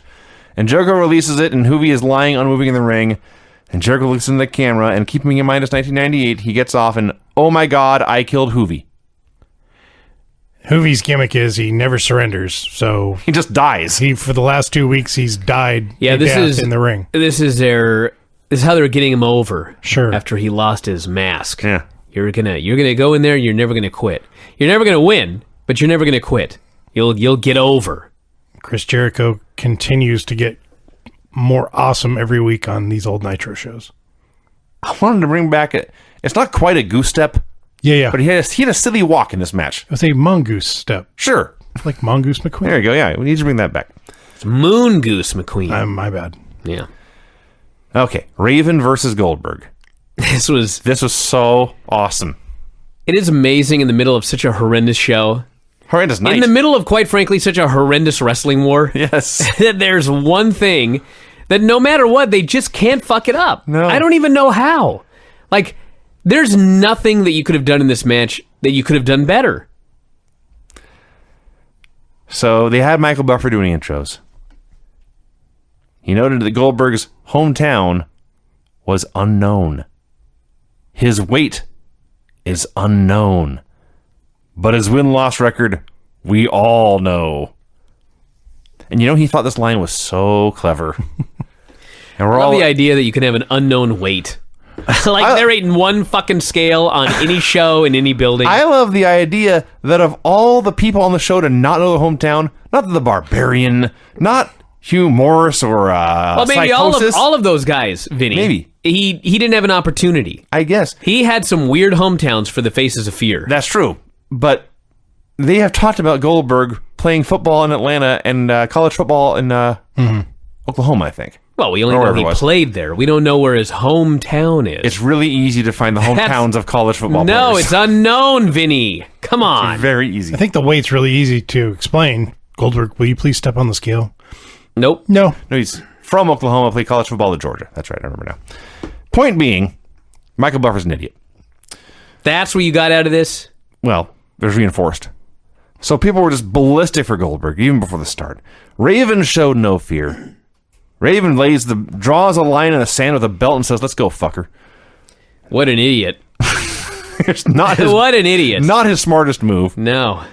So Goldberg beats the shit out of him for a while. But then it is Raven's rules, and so Raven's able to use a chair for some offense. We get the chin lock spot so Goldberg can fire up, and then Goldberg starts no-selling punches, hits a big spear. The flock attacks. Goldberg just kills them all one by one. Stop right there. The place is going absolutely nuts when Goldberg no-sells the punch and starts his big comeback. They're just losing their minds. And all of a sudden, the flock all hits the ring, and the fans died. Mm-hmm. Because they have been conditioned that as soon as these idiots hit the ring, it's a bullshit finish. Yep. And they're thinking either A, like it's going to be a DQ and the streak, he got to win via DQ, or God forbid, maybe they're all going to beat the guy up and he's going to lose. This took the air out of the crowd, but it was perfect because you took the crowd down, and then Goldberg proceeded to beat the shit out of every member of the flock, and it brought him right back up again. Mm-hmm. They realized it's not a DQ. Oh my God, he's super pleased. He's jackhammering Ron Reese. They set it up perfect. So it started with the smallest guy, Kidman, and then Sick Boy, and then Horace, who is now in the group, and then here comes the giant Reese, and everyone thinks this is it. It's the end of Goldberg, and Goldberg says, nah. And he jackhammers this big fucker, which is awesome. Raven, he's out of ideas. He tried to fight fair. He tried to send his gang after him. It all failed. It's time to run away. Raven tries to flee through the crowd. Fans grab him, and we are told to throw him back over the guardrail. He winds up back in the ring. It was really cool looking, the idea that he was trying to flee, but the fans all got together to make sure like a lumberjack match with fans. But it was also really, really stupid. Well, sure, because it's going to encourage fans. You cannot encourage the fans to put their hands on wrestlers and throw their ass back over the barricade again. Yeah. So they throw him back in the ring, and Goldberg hits one more spear. Then he jackhammer on a stop sign to win the match and the title. It's got a bigger reaction than anything on WrestleMania. Place just went nuts. White hot heat. This was so awesome. This is a great spectacle. This was about as good as a match you could have laid out for Goldberg. It was the longest match he's wrestled, and it was the most competitive match he's wrestled since coming in. It was done perfectly. Well, he had that Regal match. It doesn't count. This was better. It doesn't count. This was better. It was way more competitive. I will say that it was awesome. I forgot what else I was going to say. It don't matter. I had another point that I forgot. La Parka versus Ultimo Dragon. These poor guys were in a death spot having to follow the Goldberg match, but they gave it the roll. So Eddie Guerrero starts dragging Chavo down the aisle by the hair and by the ear. Then when we get close to the ring, they begin to tiptoe into position. I remember what I was going to say. So remember we were wondering about that fan that jumped Raven? Yeah. Okay. So the one last week was Canyon. Mm-hmm. But there had been a guy that jumped him the week before that was a legit fan. Oh. So an actual fan jumped him, which gave them the idea to have fake fans jump him, who ended up being Canyon. Mm-hmm. So they're still fucking morons. Yes. they're shooting angles, yes. Yes. There's one, I don't know if it's happened yet or if it happened on Thunder, but Raven is doing his promo while slumped against the bottom turnbuckle, as he used to like to do, and the camera is like 2 feet from his head, and a guy runs up and just grabs him by the hair and starts to yank him out of the ring. And security swarms him, and Raven gets up, and he gets back in the ring and picks up right where he left off. He is a pro. He is a pro. This was not his first rodeo as far as fans coming after him. No. Anyway, Eddie and Chavo come down, tiptoe him into position. Eddie takes the ref. Chavo wallops Dragon, and Parka hits a corkscrew dive for the win. Eddie was very happy. Parka was confused, but hey, he got a win, so he was okay. We had still shots of Nash powerbombing Sting the night before to give Savage the title. Chris Benoit versus Kurt Hennig. This was so funny. So, Benoit starts beating the guy up. And I don't know what was going on, but Kurt Hennig, first off, he had a knee brace on. I guess it's huge. Kurt Hennig had it was like you took a sewer pipe and broke it in different sections and put it around his leg. Yes. It was massive. He had a giant It was like a suit of armor on his leg. So Benoit's beating on this guy. And I don't know what the plan was in this match, but Kurt Hennig kept trying to cut off Benoit. Benoit would have none of it. Benoit ran through this guy. Every time Kurt Hennig tried to cut him off, Benoit no-sold it and just kept beating on the guy. So I don't know if, like, they said, okay, Benoit, you're going to run through this guy. And then Kurt decided in the match that he was going to try something, and Benoit was like, you ain't trying nothing, dude. But that's what happened there. And then he calls out Rick Rude, who's doing commentary. So Rick Rude is dead a year later. He was training to come back. And it was very, very clear, even here in early 1998, that he was trying to get out of his Lloyd's of London deal. This guy is doing more every single week. Yeah. He has not taken a bump yet, but he's throwing dudes around, he's kicking dudes, he's dropping knees, he's flying through the air for moves. Lloyd's had a very lenient policy, apparently. You can't take bumps, It must have been, but you can fight. it must have been in writing, cannot do pro wrestling matches. May not be a legal participant. Yeah, but he couldn't take bumps. He's never taken a bump. I see. Of the two of them, Rick Rude was clearly in better shape to wrestle on this evening. Oh, yeah. He had a functional leg, two of them, unlike Kurt. So let's see. Eventually, they just double team him for the DQ. Booker jogs out to make the save. It was a very lackadaisical save. In fact, later we saw Kevin Nash running much faster than Booker. Man, Kevin Nash, I forgot to mention this. At the end of Raw, Steve Austin is running up the ramp after Mick Foley or whoever.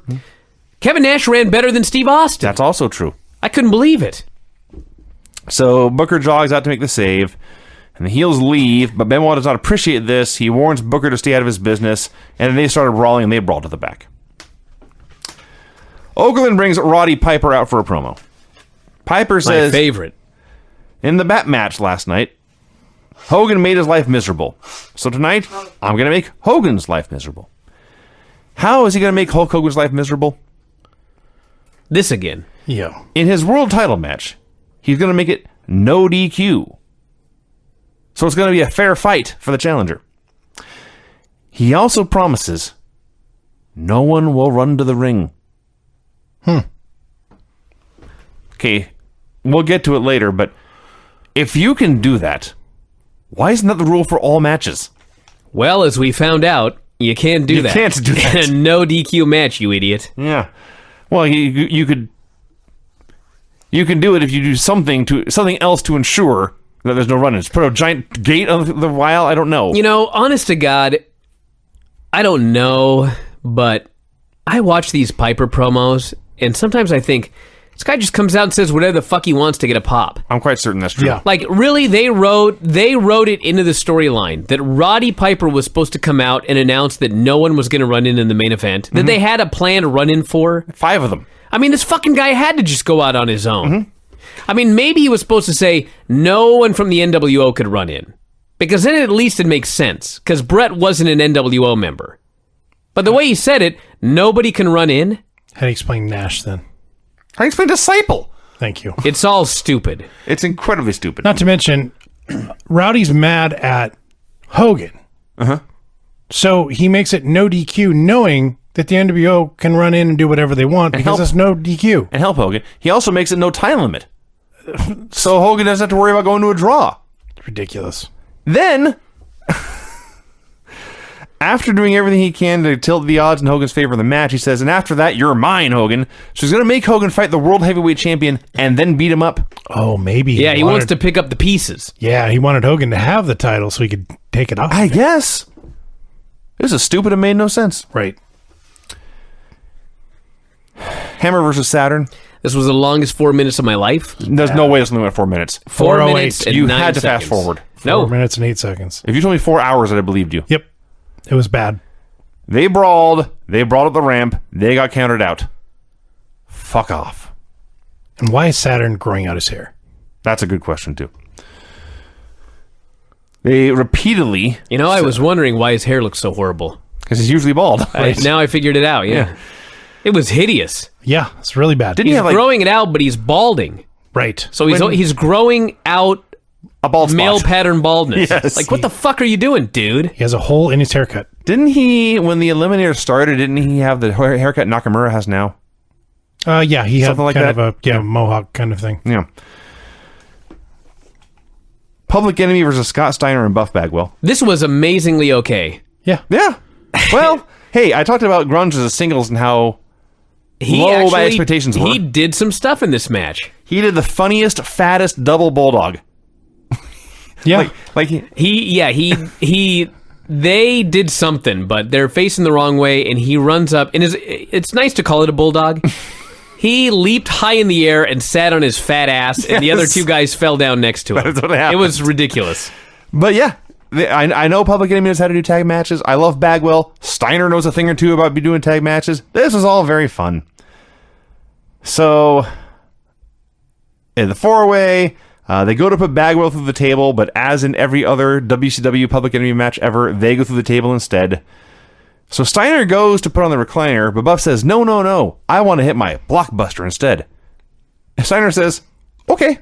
And he helps him up, and he forms the guy in the back, and Buff hits the move, and he wins. What a selfless man that Scott Steiner And it was is. funny because they do this spot, and the announcers are talking about how, well, it appears they're a good team, but there's a little bit of dissension. Where? And I'm like, what the fuck are you talking about? One guy wanted to do the move, the other guy's like, sure, do it, we're a team. It is a cool move. It doesn't matter who wins. Yeah. We got the win. I thought they got along great. Buff and Bagwell Buff and Steiner were just such a perfect team. Such a perfect team. When they come out, getting in each other's way to pose for the camera, It's awesome. the two biggest egos you ever saw. I loved at the end when Scott Steiner does a big biceps pose, and Bagwell hangs from it. Yep. Your arm is so strong, I can hang from it like a baby. Yeah. I'm a 245-pound fucking man. I'm hanging from your arm. What a great team. They It's were so awesome. sad. It is so sad. Booker T and Psychosis. What in the fuck happened here? What is up with Psychosis? Is it just okay? This is 2 weeks in a row he's had an absolutely horrific match. This was the point on the show where it's like, I've been watching this for too long and I just want it to be over. Yep. So maybe it was just the match was horrible. But it was weird because at the end it was good. Like the last 2 minutes were really good and the people are going crazy and everything looked good. But for like 5 minutes in this match, it was just one fuck up after another. And my favorite one, I don't even know what they were trying or what got fucked up, but Booker just stops and his eyes grow wide and he just looks at the crowd. Okay. Like, what the fuck is happening in this match? What's going on here? But he didn't give up. He just kept going. And he hit it. In the end, he hit the same 6-move comeback he does every match and won with a missile dropkick. Bryan Adams versus Lex Luger. I hate Bryan Adams. What a shitty match. You know, let me say one nice thing about Bryan Adams and I'm going to get going. Buddy always said that Bryan Adams was a really nice guy. Okay. So at least we can say, I'm sure he was a nice guy. Now, granted, he served time. He had some problems. What's that about? Made some mistakes. But Buddy vouched for him. This fucking guy is so bad in the ring. It's unbelievable. Like, every now and then you'll hear somebody use the term, his timing was off. And if you don't watch a lot of wrestling or you don't pay a lot of attention, you're maybe not quite sure what that means. Watch Bryan Adams. His time zone was off. His timing is off on every fucking move. I don't think there was one move in this match that was not mistimed. It was astonishing. He couldn't do anything right. Everything they did, he jumped early, he jumped late, he fell early, he fell late. I was like, oh my God. And whose fucking idea, by the way? We got Bryan Adams on the roster. Who would be a great opponent? I got a great idea. Lex Luger. They're going to have a great match together. Wrong! So these oafs. Yes, Greg. I was going to say, the only saving grace is he didn't try the stupid pile driver in this match. Let's probably put the X-Nay on that one. Exactly. Brian, you're not doing your power driver tonight. So these oafs are lumbering and fumbling all over the place. The announcers are like, folks, main event's got no time limit. Get your sleeping bag, get your pillow. We're going to be here all night. I screamed. I was horrified at this concept, and I believed him. So the match keeps going. Virgil gets in the ring. Lex puts him in the rack. Conan gets in the ring. Lex puts him in the rack. What is it about this rack? People love the rack. Dude, people love... It doesn't matter what city you're in. No. It doesn't matter who the opponent is. It doesn't matter... How big they are. It doesn't matter if everything else on the show sucks. Lex Luger puts a man in the rack, a guaranteed pop. Oh, yeah. Why is no one using the rack in 2017? I'm trying to remember the last time I saw it. I think Chris Masters tried to use it for a while. Am I nuts? I don't know. Nikki Bella? That doesn't count. So anyway, Bryan Adams did not go in the rack. Lex hit him with the bionic elbow and pinned him. Remember when they did that 6 months of storylines about how Nikki Bella wasn't over because of her boyfriend or her boobs? And meanwhile, her finish is the rack attack, named after her tits. Yeah. Oh, wow. I'm just now getting that. Get out of here. The announcers, almost a full 3 hours into the show, just talked for like 5 minutes. Yeah. Oh my God. Finally, it was time for Randy Savage versus Hulk Yeah, Hogan. they probably realized we got 20 minutes left for a Hulk Hogan Randy Savage match. Jesus. Okay. So Hogan, in a match that was advertised as having no run-ins, he just comes out with a Disciple, and the Disciple interferes liberally. I was so pissed. So they're doing this match, and it's all Hogan beating him up. And Savage would do like one move or a comeback, and Hogan cut him right off. Using chairs. I like when Hogan... First of all, they're dressed exactly the same. Black tights, black boots, and they both have big, heavy weightlifting belts on. And Hogan takes his off, and he whips Savage with it, and he chokes him with it, and then he puts it back on. That amused me. Well, Vinny, he's wearing that because his back hurts. He needs lumbar support. So he's got to hit a guy with it and then put it back on. Yes. So finally, Savage dodges the big leg. He hits the big elbow, but he's hurt. He can't make a cover. This gives Hogan a chance to recover. He puts on the figure four. As soon as he puts on the figure four, in this match with no run-ins, all the fans stand and look up the aisle to see who's going to run in. That did happen. By the way, is it that hard to put on a figure four leg lock? No. And you know I've done what's it. funny? You know what's funny about it?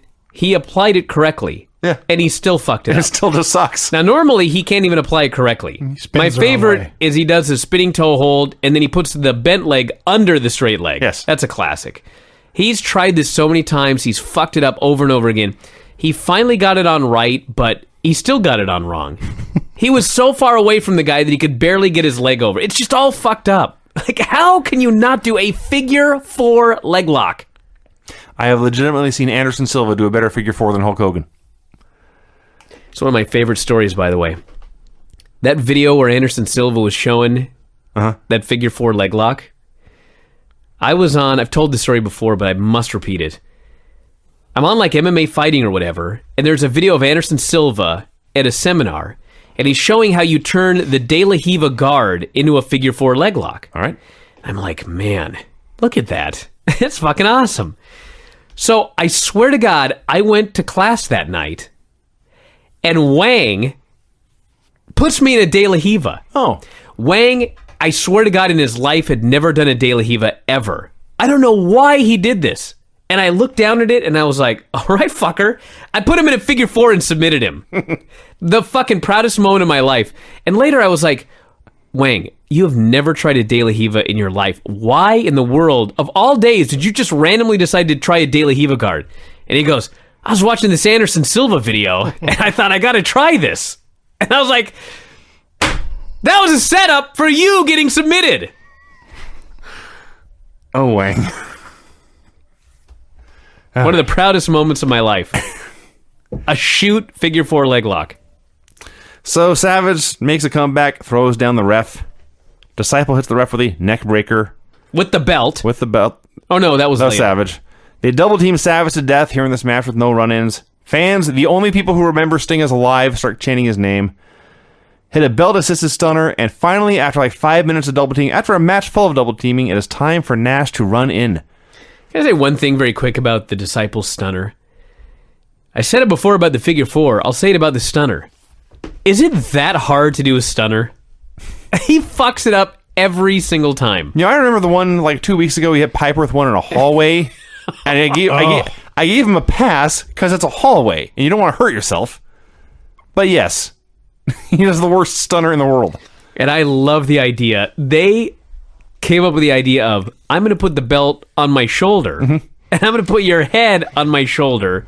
I'm going to give you a belt-assisted stunner. Yeah. Yeah. I love that they're doing all this to get the Disciple over. There was no payoff to this, if you're wondering. So Nash runs in. He now has a track pants, and the NWO shirt on. And yes, we teased it before. You've never seen Kevin Nash move so fast. It was crazy. It was weird. He runs in. He fights off Hogan, Bischoff, and Disciple. He powerbombs Hogan and puts Savage on top. And then Bret runs out. Bret hits Nash with the belt. And he puts Hogan on top of Savage and drags the ref over, and the ref counts 3. So Hogan's the new world champion.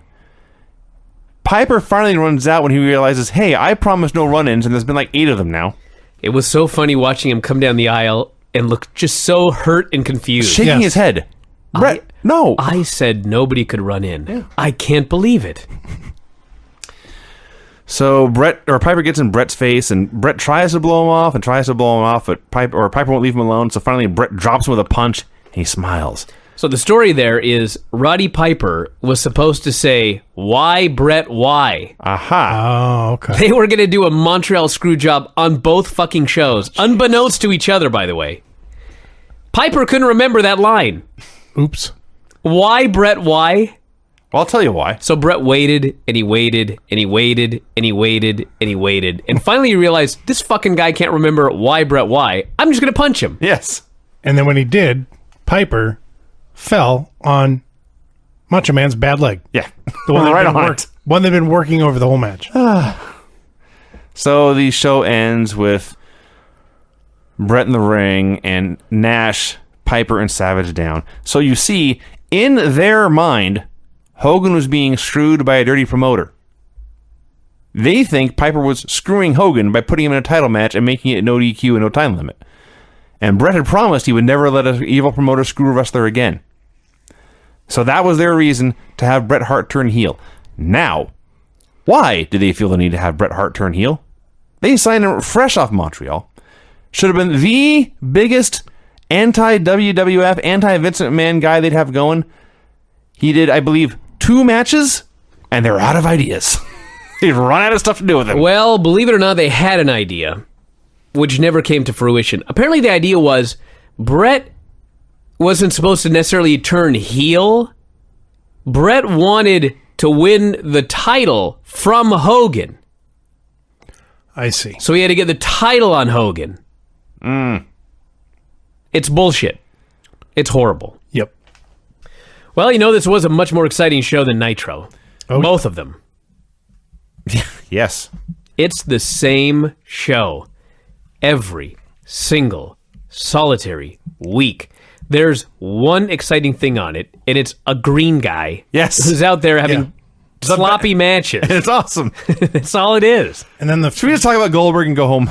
May as well. There's nothing else. There's nothing else of note except a Disco Inferno Chris Benoit match, which was awesome, which involved no comedy from Disco Inferno. No. Which I point out repeatedly. Well, I guess we'll start. We got 3 hours of shit to get through here. It's listed as Monday Nitro 137 on April 27th, 1998, though, as we noted, this show took place over 2 days. The Nitro girls were jumping rope when Alex Wright interrupted them to dance and security took him away. Kevin Nash and Randy Savage came out for a promo. My God, the Wolf Pack has formed. Yeah. Finally, we get that music soon. Oh, yeah, there'll be another. That's good news. Yeah. We don't have to hear the same NWO song 8 times in a show. Talked about Hall for a while. Said, yes, Hall has been away. The last time I saw him, Kevin Nash said, he was drinking a pina colada. Mm-hmm. Oh, good. And his hair was perfect. Oh, I'm glad the guy who's had multiple alcohol suspensions has a good drink. It's good to hear. That's a play on the Werewolves of London, right? I did not. Yeah, it's a song. He mentioned it. Yeah. I did not know his line there about it's a terrible song. It's not good. I don't like it. Anyway. So great song. I had forgotten that Kevin it is. Nash and Scott Hall were the tag team champions because they haven't even been a team in like 3 months, let alone defend the belts.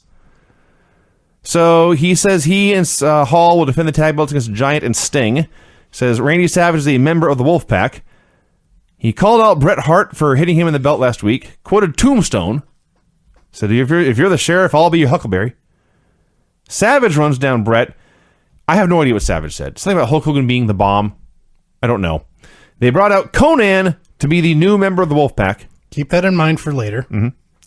Conan began to run down Hulk Hogan, and it looked like here they cut him off mid-sentence, and they went to commercial. Had a Juventud Guerrera video package. They're simultaneously trying so hard and not trying at all. Yes. With this guy. Yes. It's kind of amazing, actually. Not to mention, I've said many, many times, but WCW's promo packages were so low rent. Yeah. This one required Juventud Guerrera to speak, and specifically to recite dialogue. Sure. So it had to be edited heavily. Can't just give him 100 words and say, Hoovy, read this. And they they showed him one side of his face, and then with the genius of their editing, they flipped the image. Yeah. When he came. What he's doing, remember the grade school photos where Yes. there's like the smiling picture in the corner, but the big one is like the blank face staring off into God knows what? Sure. That's what they were doing with Hoovy here. Anyway, he said he's the descendant of Aztec warriors and he won't quit. Chris Jericho came out for a promo. He's got a big picture of Dean Malenko. Larry says, he didn't paint that. It's not even a painting. No, he didn't, Larry. You're right. You got him there, Z. So Larry had to be right about something on the show. Jericho And interviewed... since they book on the fly, he doesn't know where anything's going anymore. That's true. So he's got to make up stuff to be right about. You know what drives me the most crazy? When Nitro first starts, the fans are chanting, Larry, Larry, and he has to turn around and mug for the people. Yeah. And the people are losing their you minds. just now noticed that? No, it bothers me every week because he doesn't deserve a chant.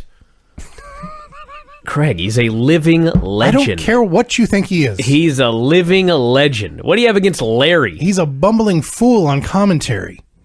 There's a lot of bumbling fools on commentary. This company Noted. is run by bumbling fools, as we shall get to. Anyway, Jericho versus Chavo Guerrero. Eddie came out with Chavo, but he was all buddy-buddy with Jericho until Chavo kicked them together and Eddie went flying off the apron. Then Jericho won with a Boston Crab. Eddie gets in Jericho's face, but Jericho says, no, it's all Chavo's fault. And so Eddie slaps Chavo and berates him. And they left. And the only other notable thing about this is they have been using Jericho's WWE music. Right. They played it when he came out here. Then they played it when the bell rang and he'd won. But when they were showing replays, they left in his original WCW Pearl Jam knockoff song. I think it's because it was a 1-800-COLLECT.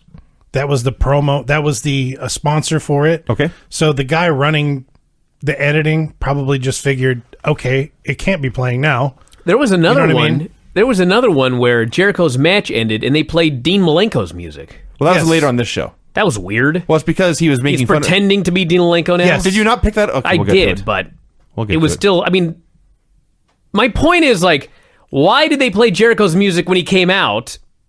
They didn't. You were confused. They did.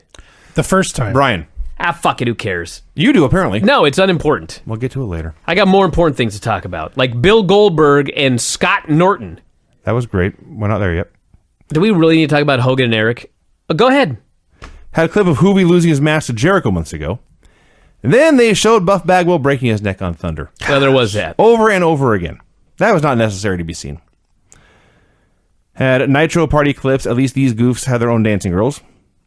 They said Buff had undergone surgery on Monday, had begun to regain feeling in his limbs even on Thunder. And I looked it up. According to the always reliable Wikipedia, Bagwell suffered several damaged vertebrae and developed spinal shock. That's bad news. He had 4 crushed vertebrae. That sucks. Just off that one bump. Yep. Wow. Then Hogan came out. Hogan, Bischoff, and Disciple. The announcers noted 30 miles up the road they can't give tickets away.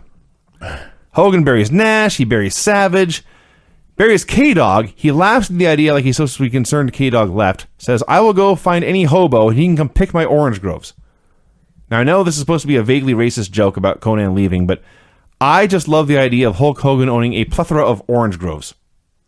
That's where he got the idea for his tan. Hogan said Bret knew he was in charge, and that's why Bret helped him last week. Brian, talk about Goldberg and Scott Norton. I'd love to. You know what they do with Goldberg? 8 times out of 10, he just faces another big giant. Gets over every time. Yes. They don't put him in there with like a little guy or an athletic guy.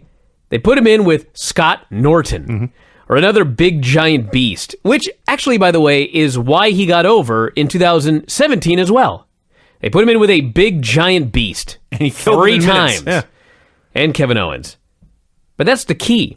Like, everyone talks about Goldberg. Well, you just got to get a guy who looks good and he never loses. That's only part of it. You need to get a guy with almost no training and he never loses. And he goes in there and he has sloppy matches where it looks like at any moment somebody's going to die. Jerry Flynn, it's not this match, but there's another match with Jerry Flynn. It's the best thing ever. It's like Jerry Flynn does a jumping kick and Goldberg totally runs the wrong way and almost kills him. Yes. Fucking guy flies through the air and lands on his ass. Goldberg just stops what he's doing and looks at him like, why did you fall down? Yeah. Like, it's his fault. Basically, yeah. And then he lets the guy get to his feet, and then there's no transition. It's just he spears him as hard as he can. People go crazy for this. They went crazy for Bill Goldberg and Scott Norton. One big giant dude beating up another big giant dude. It'll never get old, and it'll always work. Question. Was this in the same building? Did they tape both episodes, or did they run Monday and Tuesday? No, there was the same building. So they saw Goldberg twice on one show. No. Well, twice on 2 shows, but it was the same building. There was a 30-minute delay between the first show and the second show. Oh, the Tuesday show was taped on Monday. Yeah. Got it. Okay. So they watched 2 Bill Goldberg matches, and he was even more over the second time he came out. Fuck, after watching the first one, I'd be more crazy from the second one, too. Yeah, Brian's not doing this match justice, everyone. No, it was unbelievable. This may have been the best match of the Monday Night Wars. These giant angry men shouting and spitting and snarling and clobbering each other and throwing each other around. Norton got more offense than anyone else had gotten against Goldberg yet. I believe he's the first one to get a 2 count with a shoulder breaker. Then he got a near submission with an armbar, and then Goldberg escaped. And as soon as he escaped, spear, jackhammer, win. And he held Scott Norton up for a long time. Yeah, Scott Norton, who was big. Yeah, Probably actually on sheer weight bigger than Bill. Oh, totally. Yeah. This is great. Just great. Okay, Mean Gene calls Bret Hart out for a promo. So the question is, why, Bret, why? They've stolen that line. Bret is so sick of this goddamn question. In and out of character. Yeah, imagine like in 2009 when people were still asking him this about Montreal. He's sick of it in 1998. Yeah. So, Bret says he sucked up to Hogan for a bit. Then he says pro wrestling is just a money trench. It is filled with pimps and thieves. It's a place where good men die young. If only he knew. Oh, he knew. Well, he did know, but it's not getting better. Actually, it's gotten better since then, but it's not going to get better for Bret and his friends in the coming years.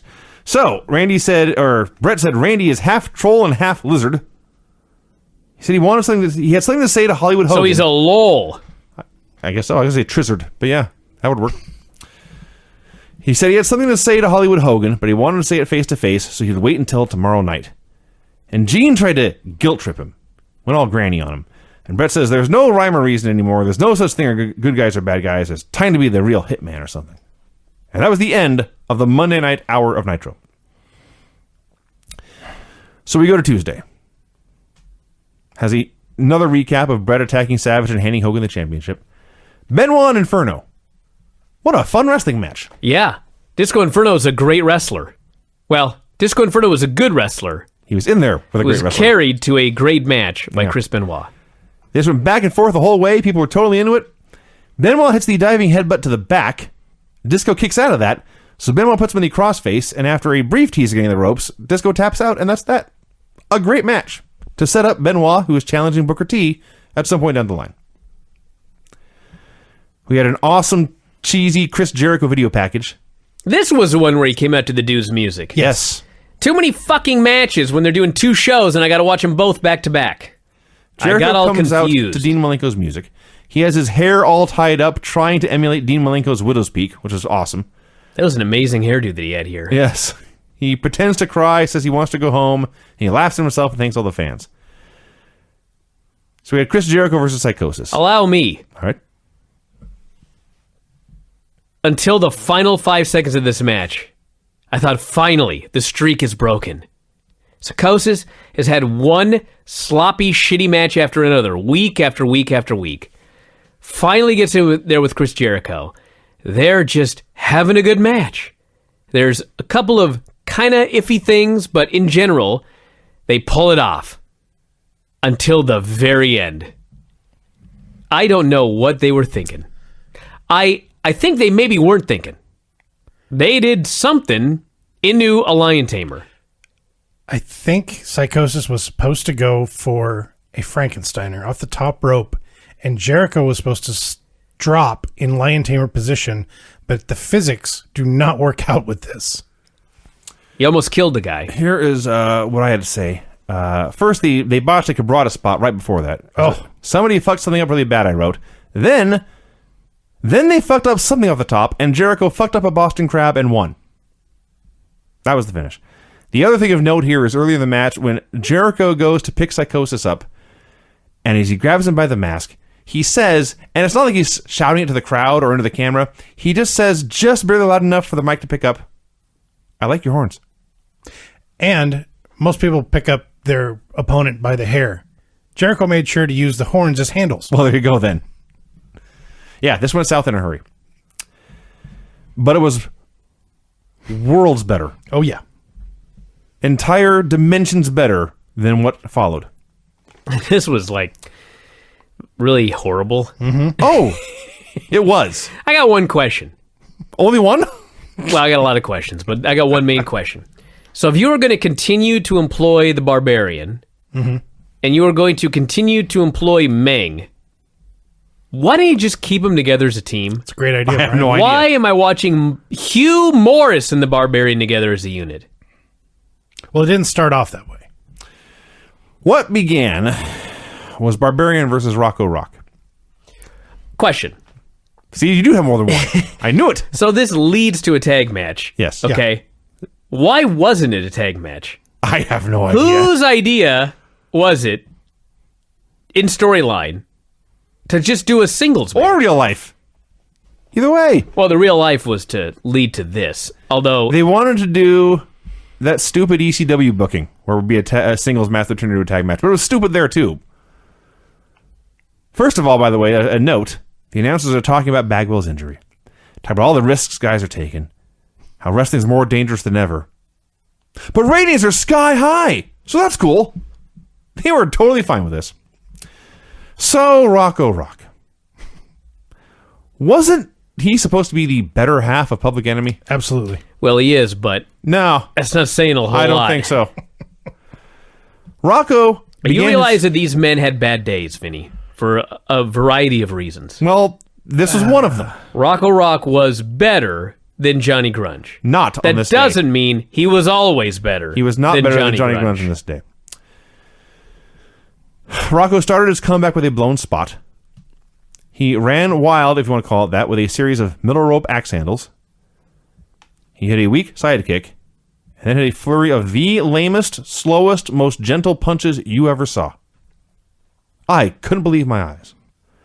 So they go to the corner, and the ref's in the corner, and suddenly Hugh Morris is in the corner, and the ref has to pretend he can't see this 300-pound beast. Then Johnny Grunge runs in. Then Rocco gets thrown. He's supposed to be backdropped through the table. It looked like in midair he realized, oh shit, the table's not there. Yeah. Thankfully, he was able to land on his feet and not die. When Johnny Grunge hit the ring, he had a trash can and a bunch of toys that they were going to use to beat each other up with momentarily. Keep that in mind. So everyone, the ref made it a tag match. Apparently no DQ tag match as well. They all hit each other with weapons for a while. They teased putting Jimmy Hart through a table. Instead, Rocco and Hugh went through a table. And then Barbarian kicked a trash can into Grunge's face to pin him and thank the good Lord above and the match. They hit each other with the turkey roasting pans. The very cheap ones. The ones you can get at Walmart for Like 97 cents. Yeah. That was phony. Good. Good. Great. After everything else I'm watching, Yeah, thank God. We need more 99-cent trays. I like to see them use pillows and bubble guns. I don't need men to see men hit with cast iron skillets in the head every week. Hey, forget hitting. This next match with Hoovy and Billy Kidman, which actually was a very good match. They had one of those spots that nobody thinks about, except apparently me. They're up on like the top rope or something like that, and Kidman gives him a jumping sidewalk slam or a jumping spine buster off like the middle rope. Yes, that was awesome. Yeah, it was awesome until Juventud smashed the back of his head on the mat because it's impossible to take this match without hurting yourself. There were so many spots in the 90s where I know guys got concussions Yeah. and they just kept going because the business was different. Like if you watch some of Sean's matches from like 96 and 97, like this dude would bump and he would land head first, like repeatedly on those hard fucking rings. I have no idea how many concussions Shawn Michaels has, but it's probably numerous. And a lot of these guys doing a lot of this stuff off the middle rope, like everybody knows about the one where it was Mike Awesome, Remember the Mike Awesome? And who did he give that giant power bomb off the top to and almost killed him? Oh, when there was supposed to be a table, Masato? wasn't there? No, there was another one. Vampiro. Vampiro, that's right. Nearly killed that I guy. was gonna say Lance, but that was Candido. That's a famous one, but like guys were landing and hitting their heads all the time back then. And nobody gave a shit about concussions. They just kept going. There's no way Hoovy didn't get a concussion off this thing. But he just kept going, and I bet he worked on Thunder. Well, I'll say this. He looked great. Hoovy has his bad days and his good days, and his good days are really good. And his bad days are very bad, but this is a good day. Everything he did looked great. And he got the win with a Michinoku driver in the 450 splash. And the flock hit the ring, and he was able to fight off Kidman and Sick Boy because they're small, but Horace and Reese are big. Reese in particular. Huge. You forget, I mean, he's taller than the Big Show. He's not thin. He is enormous. And then he's standing there next to Hoovy. Well, that also is part of it. But he's also standing there next to Horace, It's true. who is big and just towering over him. He's a mountain of a man. So they laid out Hoovy. Mean Gene called out Alex Wright for a promo. Alex came out in what I believe was a lime green corduroy shirt with wavy patterns. That's fair. It was cool. Sure. If you say so. It's cool for Alex Wright. I love that Alex Wright is being reintroduced. And so the storyline they came up with was he was on vacation. Yeah. He was on vacation in his beautiful home country of Germany. You're not impressed with that storyline, Brian? No, I'm really not. He was gone for a long time. Yeah, that's a long vacation. Well, he's a wealthy man. He can afford to take time off work. Well, he could have said that then. All right. So he explained he had come back to the pigsty of Norfolk, Virginia, to teach people to dance. Oh, good. Nobody told him what to do or where to do it. He began his dance. Gene was appalled. You would think he dropped his pants and started twerking or something. Yeah. Gene was mortified. Security came out and removed Alex again. Eddie Guerrero versus Booker T. This didn't suck. No. I realized Eddie was below average height for a pro wrestler, but Booker T looked 8 feet tall. I loved Eddie's out there with Chavo. And the gimmick is he's trying to teach Chavo how to be a badass. How to be a bad guy, in fact. So he's got Booker in a camel clutch facing Chavo and finds a number of creative ways to be sneaky about poking Booker in the eyes. So he finds 3 different ways to do it. He distracts the ref. Then he does one where his thumbs just kind of sneak up and get Booker in the eyes real quick. The whole time he's looking at Chavo see, this is how you do it. At one point he tells the ref, he's got my tights. Yes. And the ref runs around and he pokes him in the eye again. Yes. They did a series of roll-ups. Eddie tried to pin with his feet on the ropes, but Chavo ratted him out. And this distracted Eddie. And Booker had the sidekick and he missile dropkick for the win. It was an awesome spot where Booker whips him into the ropes. Eddie comes back. He's going to hit him with that jumping spin kick. Eddie grabbed his leg and twisted like somebody throwing a clothesline and they're ducking and grabbing the arm. Except he caught Booker's leg in midair and did a twist on it. It was awesome looking. Nobody ever thought of that. That's the first time I'd ever seen that. I'm trying to visualize what you're describing and failing. Okay, so he's throwing the spin kick. Booker's I was throwing hoping the we'd leg just way move over. on. Thank you, Vinny. Eddie ducks momentarily, but reaches up, grabs his foot, and then spins with it. Okay. Spins him where? Like a helicopter? Did he go up? Where'd he go? Craig spun his I don't know what he's leg- talking about either, Vinny. Craig, I'll rewatch the match and I'll see if I can figure out what Yeah, happened. I need more details. Like, did he fall down? They both fell down. They both fell down. So Yes. was it a great sell or a great counter? It was a great counter. I see. Who got hurt? Booker T, Brian. Okay. I'm seeing Eddie caught him and hit a dragon screw. Kinda. Kinda. Okay. Or I'm picturing he caught his leg and then brought him down for like a, leg hold. Sure. I've seen that. But they both fell down. Sure. I'm sorry I brought it up. Well, I can't wait till the GIF is all over Twitter tomorrow. Saturn versus Marty Jannetty. Saturn was wrestling in jorts and he won with a DVD. WCW had John Cena before John Cena and didn't even know it. And they had Marty Jannetty. And they used him to lose in 30 seconds to Saturn. He's a dude. Yeah. DDP came out for a promo. Challenged Raven to come out and fight. Kidman and Sick Boy came out instead. So Raven was not there tonight. They had a video just for Paige. They play the video on the Nitrotron. Yeah, they yell, what's his name? Riggs. Riggs, play the video. It's like, Riggs, your production guy's got one eye. Of all the guys in the flock, I hadn't thought of that. that's your choice. And by the way, where are the monitors on Nitro? Shivani has this thing about a video wall. Where's that at? I don't know. There isn't one. Yeah. So I think they had some screens. Where, Brian? Like, from the ceiling. they never showed them on TV. They must have had something. Yeah. Craig is not convinced. What do you want me to do? I've been to a Nitro. They didn't have screens. Where do you go to Nitro? Seattle? They do Nitro in Seattle? I remember the pay-per-view in Seattle. They had a Slamboree. They had No, it's Spring not Bree. Stampede. Spring Stampede. Spring Stampede, And yeah. it's Comodome. Well, Tacoma Dome sucks. This was the Scope. For God's sakes. Anyway. I'm sure the Scope had a big screen. That's So- where you air the sports stuff, right? So Raven's doing this video. Oh, God, you're surly when you're sick. I'm not sick. I feel great What's that for? That roll of toilet paper in front because of I have allergies. I see. That's different. Raven says Paige's mother must have hated him, sending him to live with his horrible father and bouncing from family to member to family member. He said Paige claimed to have no memory before age 8, and he can't really be okay with that. Then he said he's already beaten Paige and their issue is now over, which is awesome because he taunted him, buried him, picked a fight, and then ran from the fight. So Sick Boy and Paige are laughing. Paige drops Sick Boy with a diamond cutter. Kidman runs for the hills. Paige leaves with the crowd, at which point Kidman returns to the ring to taunt Paige, but a fan hits the ring and lays him out, and this time the fan was absolutely Canyon. Oh, yeah. It started the first week, it was a fan. Then they had this great idea to have a fake fan. Now they've had a fake fan 2 weeks in a row. So surely there are going to be more real fans jumping the barricade. And a Goldberg video package, and then Jerry Flynn versus Goldberg in the second best match of the Monday Night Wars. That was awesome. This is 48 seconds. This is 48 seconds.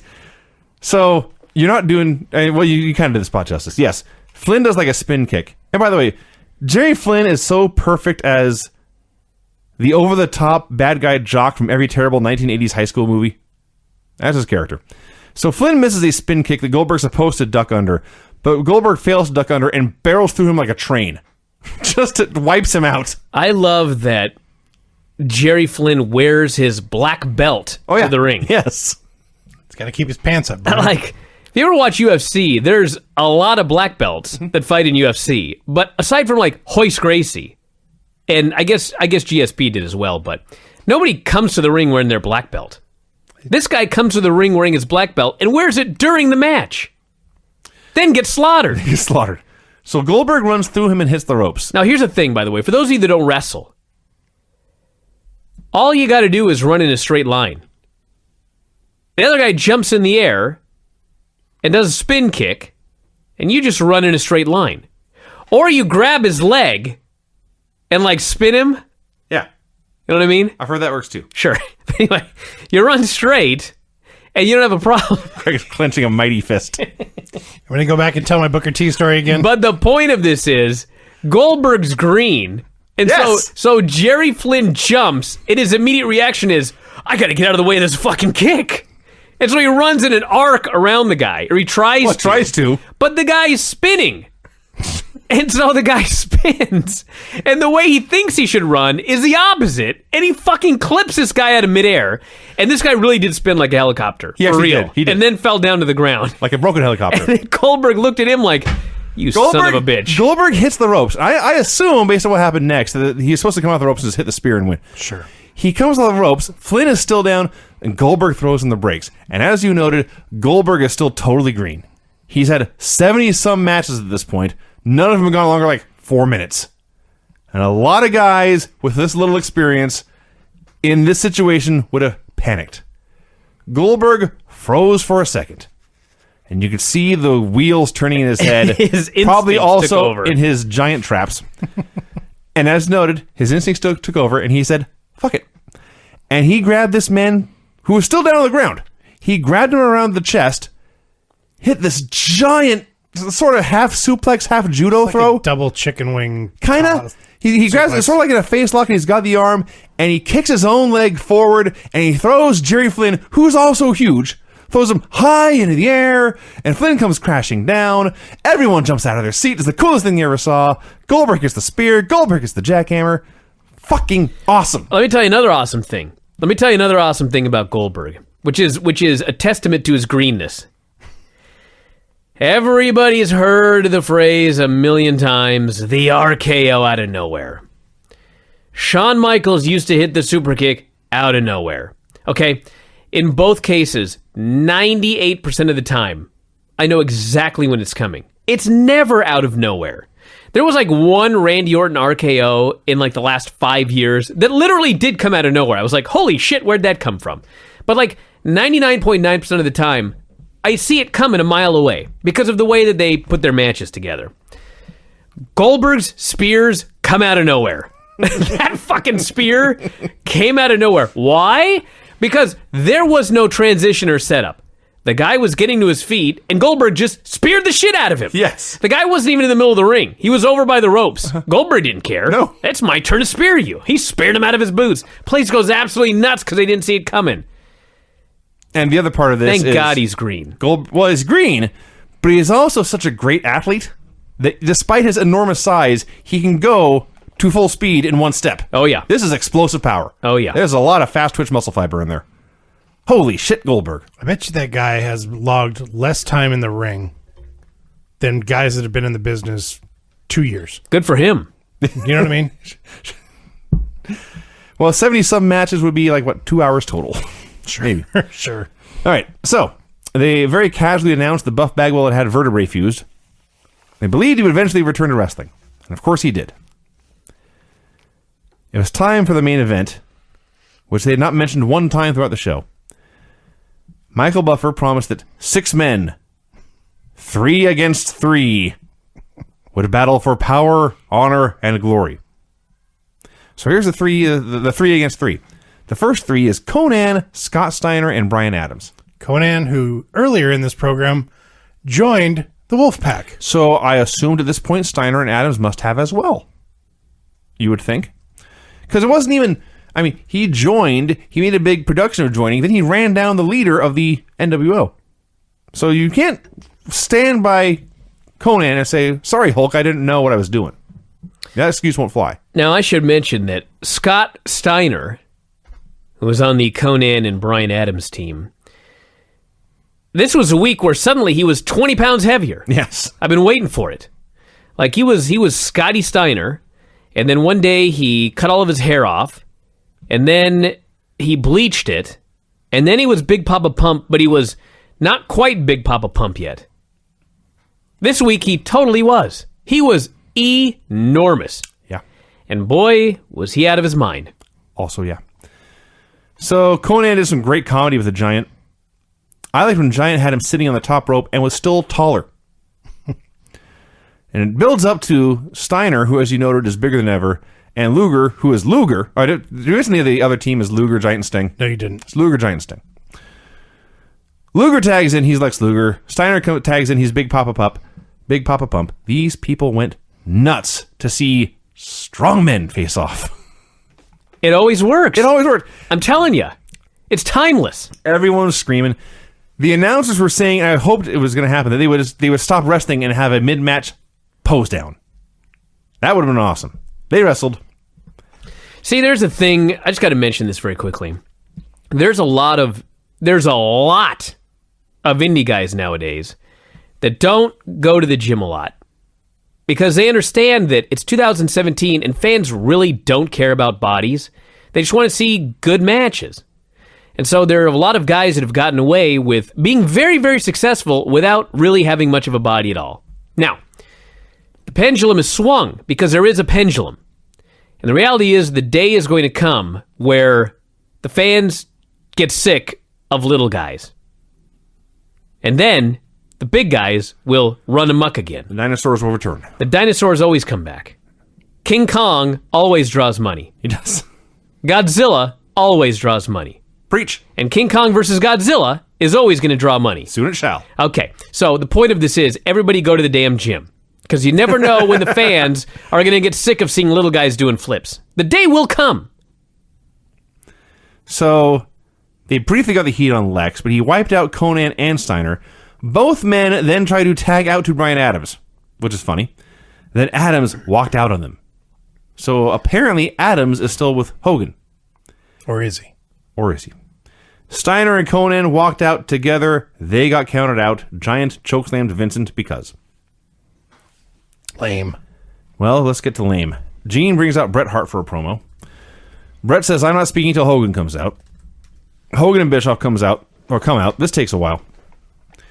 Bret puts over Hogan like $1 billion. Says, you made more money than any wrestler ever. You're the most famous wrestler of all time. Hogan's happy to hear this. He thanks Bret for telling it like it is. And Bret says, everyone asked why I helped you. I'll tell you why. He unzips his jacket. He's wearing a Hulk Hogan t-shirt. But then Randy Savage hits the ring and attacks him like an idiot. Because Hogan, Hart, and the Disciple triple team Savage as the show goes off the air. So we never get the big revelation of why. It's been 6 months since Montreal. Did you mention that Bret undid his jacket and he had a Hogan shirt on? Yes. I did, but it's I'm worth sorry it. about that. So they've paid a fuck ton of money to sign Bret Hart away from WWF. Millions. Multiple millions. And they brought him in. He had one match with Ric Flair, and they said, now what the fuck do we do? Yeah. And they waited. Dude, they said the moment he came in, now what the fuck do we do? They waited and they waited. They had one thing for him to do with Kurt Hennig for a while. And he did that, and like, now what the fuck do we do? Let's turn him. Okay. Why do we turn him? Doesn't matter. Why not? Just do it. So they turned him. They don't know why he turned.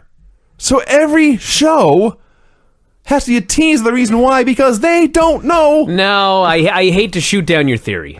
They're just hoping that next week they might come Believe up it with or something. not. Yes. No. I already told you guys last week why he turned. Because he wants to win the title from Hulk Hogan. Well, that's Right. not how it comes off. No, that's what he said in his interview. He goes, I'm going to tell you why I wanted you to remain champion. And then he got cut off by Savage. Yeah, Right. It comes off like he got cut off because they don't know what they want him to say. Well, it may come off that way, but they actually have a plan for once in their lives. Now, the rest of everything you said is true. He came in, they had no idea what to do with the guy. They make him a fucking special referee. They have no idea what to do with the guy. They give him a match with Flair. It gets over. They're baffled because I guess they didn't want it to get over. No, they wanted to get rid of Flair. They take him off TV for God knows how long. They don't know what to do with the guy. They bring him back. He has like one thing with Kurt Hennig. And then now it's like, we'll turn him heel. Kind of. Not really. Sort of. Eventually he's going to fight Hulk Hogan. We think. But we don't know. Because Hogan's got other things like Randy Savage and eventually Goldberg. Yes, it's a mess. The show is a mess. That's it. That's Nitro. That's how it went. Did you know that it's a mess? This ship is sinking. How could you not watch this show and not think they go out of business soon? Well, because the reason is because they were owned by Ted Turner. Oh, there you go. I just Everyone can't thought imagine. it would never happen. I can't imagine paying a guy the star power of Bret Hart and not being able to figure out what to do with him. That baffles me. Well, Craig, because they signed him solely to screw with the other guy. That was the it. other guy didn't want him. Well, no, the other guy had him under contract. Right. So they offered him, they allowed him to negotiate. Right. They had to give him X amount of money or he wouldn't have left the other guy. So they paid him enough just to leave, but they had no plans for him because he was not an 80s superstar.